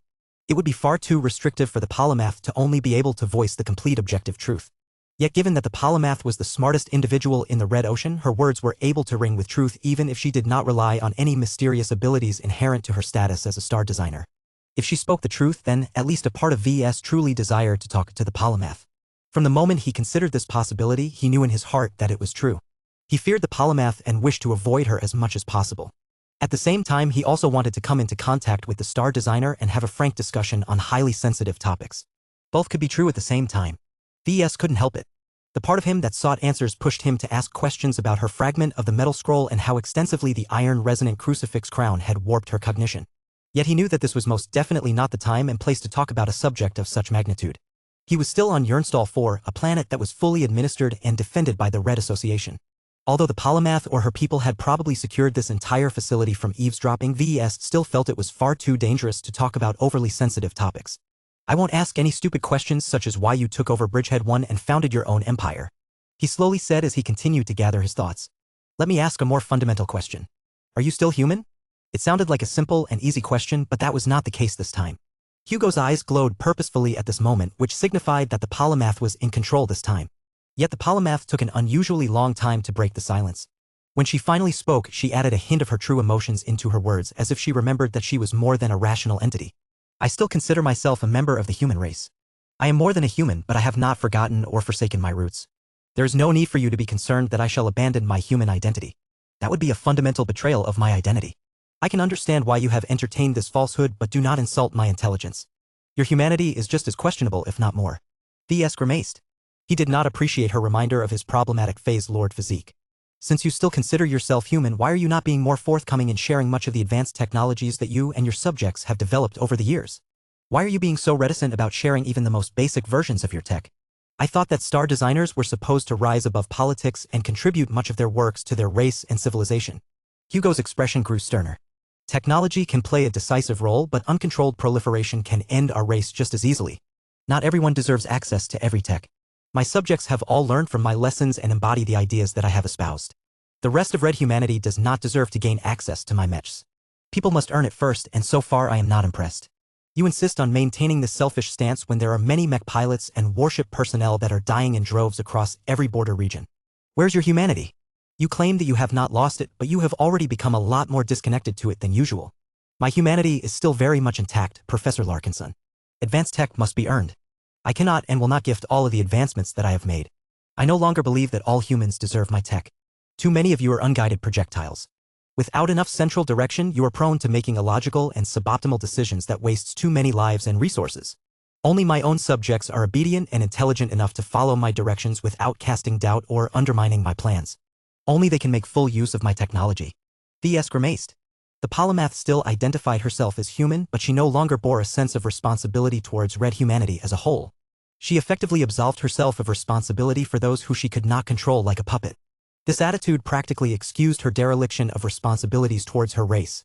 Only the humans she recognized were the humans worth protecting in her opinion.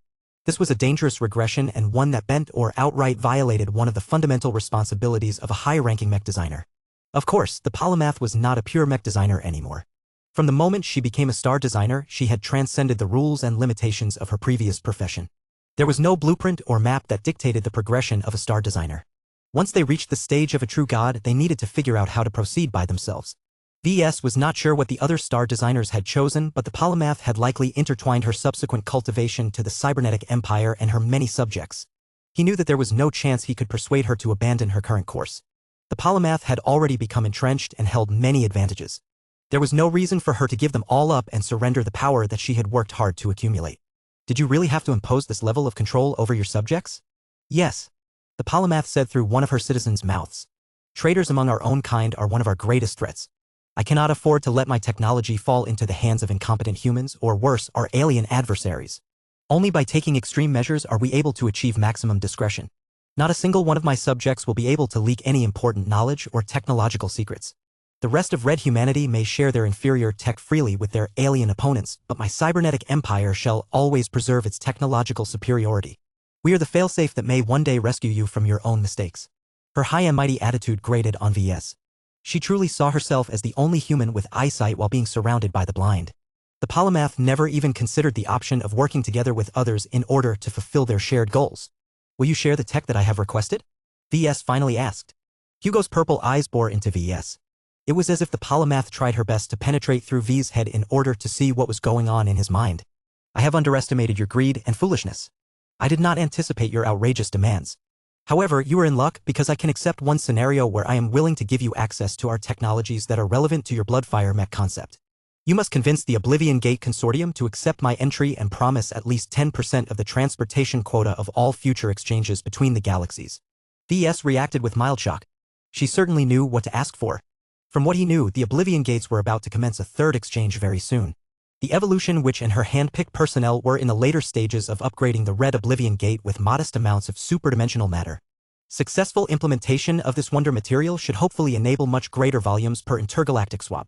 There was a huge amount of resources that people wanted to import from the old galaxy. At the same time, the Red Ocean offered plenty of unique materials and treasures that had great value to the people of the old galaxy. A single trade could earn both sides a huge amount of profits. The polymath clearly could not ignore the potential of this kind of trade and sought to regularize it whenever possible. I cannot decide on this matter. V.S. slowly replied. The Evolution Witch and my mother are the only ones that can make the call.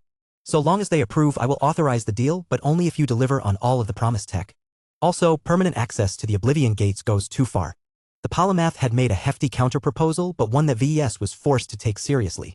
One did not casually turn down a star designer. Her demand was also not entirely unreasonable. I will convey your demands to the leaders of the Oblivion Gate Consortium. He replied. I cannot guarantee that they will accept you into their fold. Their goals and priorities are different from yours. You may need to make further concessions in order to join their club. I understand, Professor Larkinson clan. I shall speak with them directly if necessary. Chapter 7097, A Tentative Agreement. V.S. happened to possess another powerful piece of leverage. He was peripherally involved with the Oblivion Gate Consortium. Sure, he was not one of the people in charge. His voice had no say in front of the powerful true gods that controlled the two gates and decided what should be exchanged between the galaxies. However, that did not change the fact that he was the son of the holder of the Black Oblivion Gate and also happened to possess a somewhat friendly relationship with the holder of the Red Oblivion Gate. One word from him should be enough to make one of them consider the possibility of inviting the polymath into the Oblivion Gate consortium. VS looked carefully at the polymath. She and her mini-empire had a lot to offer, but her demands were also great. Being able to conduct trades with the old galaxy would definitely help her satisfy her needs for ultra-rare materials and devices that could not be found in the new frontier. The truth of the matter was that the Red Ocean was too small for her. There were too few major players that could trade with the cybernetic empire on an equal level, and each of them feared that it might take them all over one day. It would be much more convenient if the polymath could trade with her old buddies in the Milky Way galaxy instead. There were so many god pilots, star designers, and other notable figures in the old galaxy that plenty of them should be willing to exchange their extremely powerful specialties. Much of the cybernetic empire's superior technologies just so happened to have little to do with phase water technology, hyper-technology, or e-technology. The time of isolation almost caused much of its local tech scene to regress to a low-energy environment that had much more in common with the Milky Way. In other words, the value of CE tech was even greater for the powers of the old galaxy, whose limited access to phase water and hyper-materials prevented them from utilizing many of the most recent technological advancements in the new frontier. VES could easily foresee that the polymath could make a killing through conducting strategic trades with her friends from the old galaxy. The question now was whether VES was willing to see her become an active participant in the trades between the two galaxies. A 10% volume quota was a heavy concession considering that the amount of stuff that could be traded each time was quite limited to begin with. Every cubic meter mattered. Giving her a quota meant depriving it from others. On the other hand, VS saw a great opportunity for the Oblivion Gate Consortium to earn a profit from the cybernetic empire. Sure, the polymath spent half a decade transforming an original Greater Beyonder Gate into a so-called translocation gate, but he was pretty sure that it was not able to cross intergalactic distances. The Oblivion Gates only managed to work because Master Moira Willix designed both of them to synchronize perfectly with each other. Even if VS was not an expert in this field of spatial and dimensional physics, he could figure out that it was much harder to reach further distances with just a single gate as opposed to a pair of gates. So long as the polymath was not able to compete with the Oblivion Gate Consortium, his mother, and the evolution which could impose a ludicrously high tax on every exchange of goods, the wealth and knowledge of the cybernetic empire would go on to benefit his allies. Since that was the case, it did not hurt to give the polymath a chance. "I can put you in contact with my mother," he eventually said. "You will have to negotiate further with her and the evolution which if you want a piece of the action. They will not listen to me. They will make their own judgment." The polymath, who still possessed Hugo's body as if it was nothing but a convenient tool, did not quite agree with his assessment.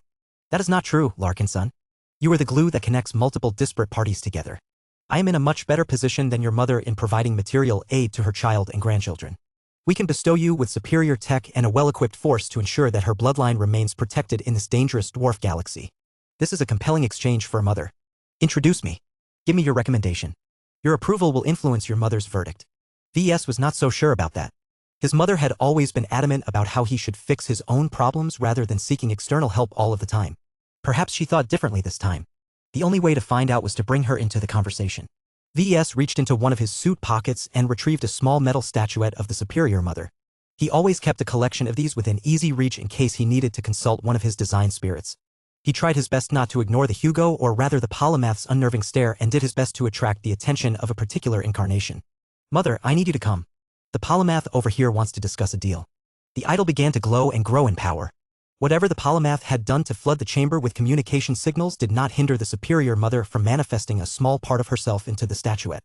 The ancestral spirit was unable to descend to the same degree as the star designer.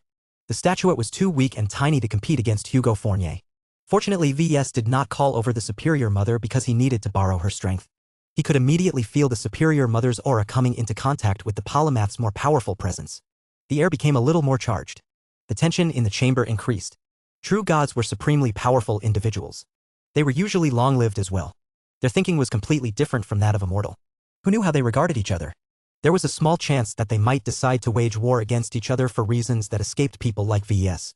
This was why he and Lucky remained still. They did not want to do anything that could trigger them to lash out or whatever. The air became more active. VS could sense a faint buzz in his head, but he was lacking a crucial component that could capture and translate the signals into a form that he could understand. VS already guessed that the polymath and the superior mother were communicating with each other on a higher level than normal methods. Several minutes passed by in relative silence. Seeing that neither of the two had lashed out against each other, VS and his cat slowly relaxed, though they did their best to pretend as if they were static background pieces. Very well. The polymath eventually broke the silence through her human puppet. We are in agreement. You will not regret your choice. In time, our provisional agreement shall evolve into an alliance. My empire and yours shall join hands across 2 different galaxies. With the resources and technologies of both galaxies at our disposal, we shall dominate our respective galaxies in time. The statuette of the superior mother pulsed a single time before losing power.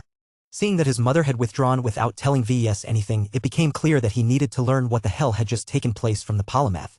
Great. VS carefully slipped the metal statuette back into his pocket and gazed at Hugo's purple eyes. From your previous words, I take it that you have managed to forge a tentative deal with my mother. Hugo nodded and responded with the same icy female voice. Your mother has agreed to a trial. We will be conducting a number of limited exchanges in the future to establish whether there is truly grounds for cooperation between us. She will find that cooperation is the superior option. Once we transition into a more permanent arrangement, I will join her Oblivion Gate consortium pending the Evolution Witch's approval. Damn.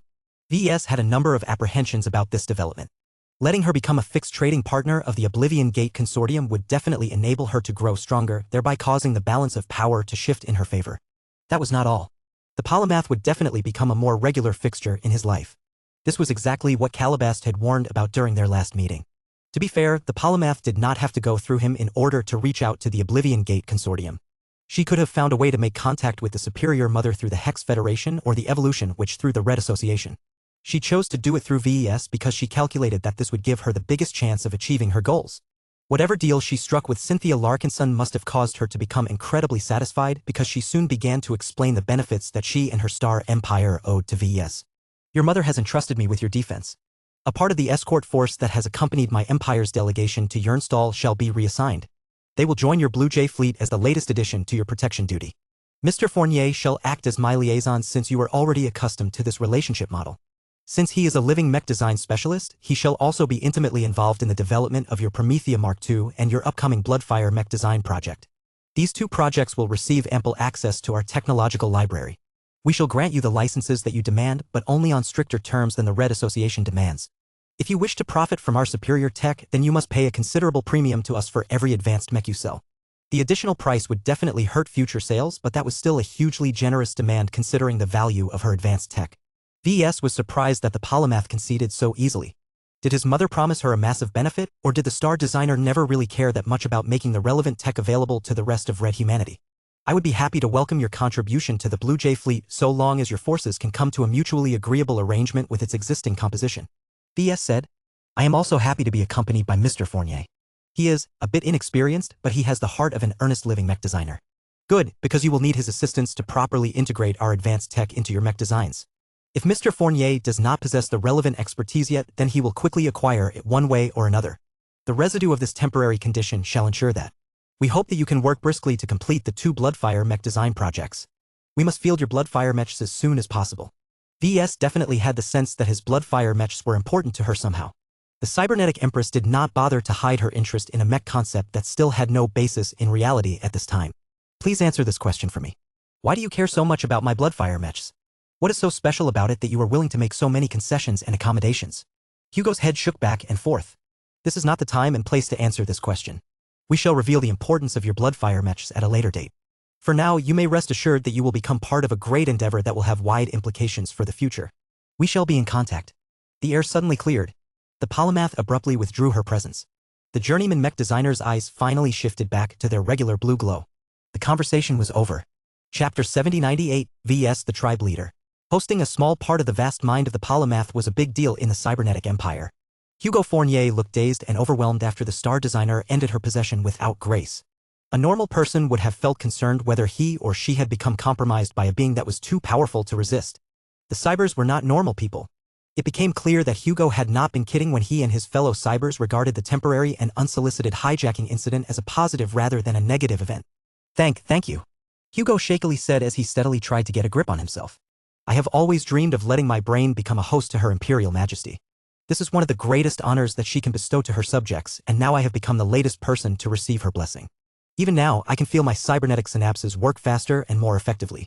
My data retention and recall has improved by multiple times and I am able to perform faster calculations. More importantly, I have been able to make deductions on theories and problems that I have struggled with for months or years. My next breakthrough has come much further within my reach. While Hugo kept gushing about his rare but incredibly valuable privilege for receiving the polymath's blessing, VS and Lucky both remained suspicious as they scrutinized the other mech designer for any potential issues. Meow. I can sense it as well. Hugo Fournier was a creation cultivator of the first major rank. The polymath was a creation cultivator of the third major rank. The gap between them was vast, so much so that the latter had left permanent traces in the former. The cybernetic empress may have indoctrinated her subjects into believing that hosting her powerful divinity may have been a blessing, but VES referred to this phenomenon with a different term. Contamination. A small but potent sliver of the polymath's insanely powerful intellect had incidentally rubbed off onto Hugo's mind and spirit. This most definitely caused his cognitive functions to grow and expand, allowing him to tackle greater intellectual challenges with considerably greater speed and ease. Yet the price of this blessing was not trivial. Because the polymath was so strong, a part of his personality and design style would begin to echo hers in strange and subtle ways. VS could not tell for certain how impactful the contamination may be without seeing Hugo in action, but he could definitely predict that Hugo would adopt a more dispassionate and analytical approach to his work. That was not necessarily a good development for a mech designer who specialized in living mechs. Life equated to passion. Cold logic could exist without life, but the same could not be said for emotions. This was why VES had long developed the belief that the capacity to feel strong emotions was essential to living mechs, whether it was designing or piloting them to the fullest extent. VES actually felt sorry that Hugo had turned into the polymath's unwitting victim. He felt responsible. Hugo would have never ended up losing a part of himself to the star designer if VES did not push him into making greater concessions. Perhaps there was a way to fix or mitigate the damage. So long as VES kept a close eye on the cyber journeyman's mental state and carefully prodded him in specific ways, he could reignite his faded passion and help him remember his true calling. Whether this was possible or not, VES was not sure, but he intended to give it a try. Wait, what was he just thinking about? VES looked at Hugo's condition from a different angle. He recalled Calabast's warnings and reflected on how easily the polymath managed to get past his suspicions. What if the polymath deliberately arranged a personal meeting between VES and Hugo only for her to descend into the body of the latter just so that she could mess him up in a way that aroused sympathy? As a passionate mech designer, VES held a lot of empathy towards people of the same kind. He found it completely plausible that she deliberately set up this situation to promote a closer relationship between the two. The polymath definitely gained a lot of advantages if one of her loyal subjects managed to worm his way into developing a close relationship with VES. Did the star designer truly plan ahead and deliberately engineer this specific circumstance? VES could not say for certain. The only reason why he was considering this possibility was because Calabast had told him to watch out for any attempts to bind himself to the cybernetic empire on a more permanent basis. The polymath certainly pushed for this, just like his spymaster had predicted. Getting involved in the trade between the two galaxies was one way to pull VES and his extended network into her orbit. Trying to turn Hugo into a close associate and confidant was a subtler and softer means to bring VES closer to the cybers. It was a brilliant scheme because it worked even if VES had figured out the star designer's ulterior motives. Ever since he learned about the Living Machine Tower and how many difficulties its mech designers had to deal with compared to their colleagues at the other towers, VES couldn't help but sympathize with the plight of his descendants. Each of them tried to get started on the rough and unproven path of designing living mechs. They all believed in the promise of living mechs and were willing to forsake many easier and more solid specializations. All of them must have done so voluntarily, or else so many of them would not have been able to reach the rank of journeyman mech designer. This made them kin in a professional sense. To put it in a different way, they belonged to the same tribe. VES was its founder, and the mech designers of the Living Mech Tower had become its latest members. It did not matter to VES what motives they possessed or whether they were acting under orders of another authority. So long as they belonged to the same tribe as him, VES felt responsible for them and their works. As long as VES was not a completely selfish bastard, he could never ignore Hugo's plight. Damn it, he muttered under his breath. VES was not going to start to turn Hugo into his direct disciple or anything. He still remembered that he needed to remain vigilant towards the cybers, especially after finding out that the polymath's control over them was more absolute than he could have imagined. How these cybers remained completely fine with knowing that their benevolent dictator could unilaterally wrest control over their bodies at any time, VES did not know. So long as that remained the case, VES needed to treat them as extensions of the polymath rather than completely separate individuals. The cybers actually had more in common with the mutated Vorabugs than VES initially thought. Both of them had fallen under the sway of absolute rulers. The Vorabug Queen permanently controlled the actions of every Vorabug. The polymath's control over her own subjects was a lot less direct, but no less scary. VES needed to think about this a lot more. For now, he needed to wrap up his meeting with the cybers. I believe it is best to discuss the specifics of our upcoming collaboration projects on another day, Hugo Fournier said in his normal voice this time. Since you have yet to embark on either projects, we can take the time to prepare for them properly. We will need time on our end to select the most relevant technologies and organize support from the relevant research teams. I understand. VS said with a nod. Much has changed today. The new deal has many implications for everyone involved. Before you go, we would like to bestow you with an additional gift. Didn't you already give me one? VS asked while pointing his thumb at the floating container box. This is different, sir. We did not originally intend to transfer the item to your possession, but the magnitude of our new agreement calls for an additional gift. A bit of time passed before the entrance slid open. A pair of heavily armed cybers moved forward while escorting a larger and much colder container. It was clear that they had just retrieved it from a cold storage vault. Once the guards had come close enough, they stopped. The chilled container came to a stop as well. What is this? VS curiously asked. Hugo did not answer straight away. He moved forward and fiddled with the electronic locks. The box soon slid open to reveal a wooden doll. No, that was not quite it. VS frowned as he tried to figure out what he was looking at. It looked like a small elf whose body was made completely out of wood. Despite the inherent rigid properties of normal wood, VS bet that this creature's biology was somehow flexible enough to make movements without relying on hinges, just as was the case with the arboreal project. Meow? Lucky looked confused. On the one hand, he could trace metals inside the creature's wooden construction. On the other hand, what was he supposed to do with a miniature life form, and why did it end up stuck in a chilly container? What you are looking at is a life form that has spontaneously come into existence as far as we can tell. Hugo seriously said. It did not originate from our star empire. We cannot claim credit for its identification, capture, and dismantling. We do not know as much of them, but we did discover that they are not born from older elves, for lack of a better term. This creature spontaneously formed into existence. How many of them exist? How prevalent are they, and do they require special environments to grow to an enormous tree? Hugo smiled as he gazed down at the elf. I was not aware of their existence, but according to the information package that I have received, these mysterious elves are exceedingly rare, to the point where there are less than 5 properly documented encounters. This particular specimen did not originate from Bridgehead 1. We actually managed to obtain it through one of the grand auctions that we attended. I see. So what can this elf do for a mech designer such as myself? We are not entirely clear of this, but we believe that we can make optimal use of it in our research. However, this is not a matter that deserves our full scrutiny. We are still willing to present it to you as a gift. We believe that you can find a means to add its strength and special properties to the birthday gift that you have reserved for your firstborn. The cyber journeyman made it sound as if VS was running a protection racket or whatever. He distinctly disliked this analogy. I will accept this gift just like I have done with the other one, VS said as he solemnly closed the lid of the freezer container again. There was no need to tempt fate and risk escape. I would appreciate it if you can transfer as much information you have on it as possible. I will look for references in the RC's internal library, so you do not need to check it on my behalf. That is acceptable. The meeting finally ended after Hugo dismissed VS from the chamber in order to send all of the messages. As VS and Lucky boarded their armored shuttle, the two kept staring at the pair of floating containers. Now what? Chapter 7099, Junior Partner. Chapter 7099, Junior Partner. Suffice to say, the rest of the Larkinsons had mixed feelings about the outcome of the negotiations. VS got pulled into another virtual meeting to discuss the implications of what happened. Bringing in the Oblivion Gate Consortium has turned our clan into a junior partner, the Saint Commander said with an air of complaint. I know why you had to do it, VS, but involving your mother and the evolution which has made us lose a measure of control over our relationship with the cybernetic empire. We have also gained their protection. VS argued back.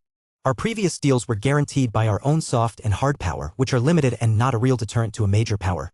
Now that my mother has directly negotiated terms with the cybernetic empress, the former implicitly extends her protection to us. The polymath has even less reasons to stab us in the back, because doing so will not only offend my mother but also lose access to the Oblivion Gates.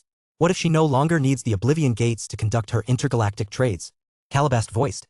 Have you ever considered the idea that a star designer who has already transformed a Greater Beyonder Gate into the Translocation Gate has the capacity to construct her own competing intergalactic transportation channel? VS frowned for a moment as he mulled over the spymaster's words. What you just said sounds plausible. The Oblivion Gates are incredible feats of cutting-edge science and engineering. Scientists and researchers from both galaxies have come together to figure it all out and construct a pair of devices that can connect two very distant galaxies together. However, we shouldn't forget that the Big Two originally developed the Greater and Lesser Beyonder Gates in the first place. Even if the polymath was not personally involved in their development, she possesses the intellect to study the gates and deduce how they work. So long as she can solve the distance problem and finds a cooperative partner in the old galaxy, it is possible that she can build a pair of ultra-long-distance Greater Beyonder Gates or whatever, thereby turning her from a client into a direct competitor of the Oblivion Gate Consortium. I have no doubt that your mother and the evolution which is aware of the polymath's frightening ability to innovate. Calabast slowly said. What we can think, they can do so as well. If both of them agree to go forward with an agreement, then they assume that they will still gain more than they lose out of this arrangement. You can trust them to demand a heavy price from the star designer. My personal guess is that they will ask her to hand over a large amount of advanced technologies to the Oblivion Empire and the transhumanist faction. They may also demand technical support in the effort to improve the design of the Oblivion Gates. Giving up the monopoly on intergalactic trade between the Milky Way and the Red Ocean comes with its own advantages. General Verl couldn't help but voice. The value of this trade network is immense, but that has also made many powerful groups envious. The Oblivion Gate Consortium cannot afford to attract so much heat. It is actually more beneficial for the Polymath to start her own gate consortium so that she can divert this heat and lower the overall value of owning a gate network. VS frowned. His argument was sound, which meant that so long the Oblivion Gate network remained the only one that could facilitate physical trade between the galaxies, his mother and Veronica would always remain in great danger. There were good reasons why the Oblivion Empress was so eager to return to the Five Scrolls Compact and take shelter in their ruined temple. The cooperation with the Polymath can drastically increase the quantity of goods being exchanged between the two galaxies. VS described.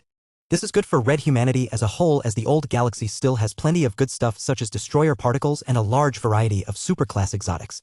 We can also acquire the services of many possible star designers so long as we pay them in Red Ocean exclusive goods such as phase water and superdimensional matter. This is what we need in order to strengthen our civilization and repel the invasions of the native aliens and the Voribugs. The Saint Commander remained silent for a time, but she was definitely weighing all of the arguments. Let me be honest, the Ace Commander said. Everything I have learned about the Cybernetic Empire and its leader so far does not instill me with a great amount of trust. The Polymath is an excellent star designer, but her lack of principles and her philosophy towards leadership is highly problematic to say the least. My greatest concern is that she is only concerned with protecting her interests and the interests of her subjects whenever it is convenient. She has openly forsaken her responsibility towards our greater race and civilization. That is a dangerous admission. It leaves open the possibility of a face turn whenever it becomes logical for her to take this course of action. It would take a lot for the Polymath to abandon all of the benefits she secured while cooperating with multiple parties, but if there was one leader that would do so without suffering a long moral quandary, it was the most heartless star designer in existence. VS frowned and scratched his head. This is too big for us. I suggest we let my mother and the evolution which worry about all of these greater concerns. Our clan is not strong enough to become a full participant of this high-level game of theirs. We should focus on doing what little we can control while preparing for contingencies in case the worst happens. That was general good advice, but it also meant surrendering a lot of initiative. Let us do so then, Casella Ingvar decided. VS, please contact your mother and learn what she expects from our cooperation with the Cybernetic Empire. The more information you can obtain, the better. We do not inadvertently want to cause any unnecessary friction or contradictions. VS grimaced in response. Don't expect her to be forthcoming. There is a large chance that she will say nothing and leave us to figure it out for ourselves. That is her usual response to my inquiries. She hates it when we turn to her for answers. I think in this case she expects us to use our heads. Still, it doesn't hurt to try. Perhaps she has specific instructions. They talked a bit more, but there was only so much they could talk over a relatively unsecure communication channel. My stay in Jernstall is coming to an end. VS eventually told the others. Aurelia's birthday is coming up and I really need to spend my remaining time on preparing her birthday present. I have already gathered a good selection of interesting trinkets and materials with the help of the local trade brokers. The expenses are not light, but they are definitely worth it. Keddies, when will you open up another entrance to the blue dimension? It will not be much longer. She says. I cannot give you an exact date, but there is a sense of momentum building up. It should be within 2 months according to my own judgment. This time will be bigger than the previous 2 times. We have already expanded our mining fleet in anticipation of the greater window of opportunity. Do the other mining partners know? Yes, but my credibility will suffer if it turns out that I am mistaken. Neither VS nor Keddies considered this to be a problem because they were in control. The Larkinson clan had a great need for an influx of superdimensional matter. The Larkinsons not only had to replenish their spent reserves but also stockpile more high-grade superdimensional matter to cover the material needs of the conversion of more high-ranking mechs. The virtual meeting eventually came to an end. VS leaned back in his chair and cast his glance towards Lucky, who had been keeping watch on the 2 containers. Of course, VS was not stupid enough to retain the original containers used by the Cybers. He had transferred the artificial fire heart and the bizarre wood elf into much more robust containers he made by hand in his temporary workshop. VS was not entirely certain whether the Cybers had sneaked any secret listening bugs or monitoring software into the artificial fire heart, so he took the time to surround it with a layer of soulless gas-impregnated alloy as well as a layer of mid-grade superdimensional alloy. No signals should be able to go in and out of this container. If Furia maintained a secret connection to the fire seed buried inside the contraption, then the container should be able to interfere with it to a good extent. So what do you think, Lucky? Meow meow. Yes, I agree that if I want to make use of the artificial fire heart, it is best to create my own version to contain the fire seed. I am afraid it is beyond my capabilities to replicate it, let alone deduce its working mechanisms. I have only taken a brief look at it, but I have already detected dozens of design nuances that exceed my understanding.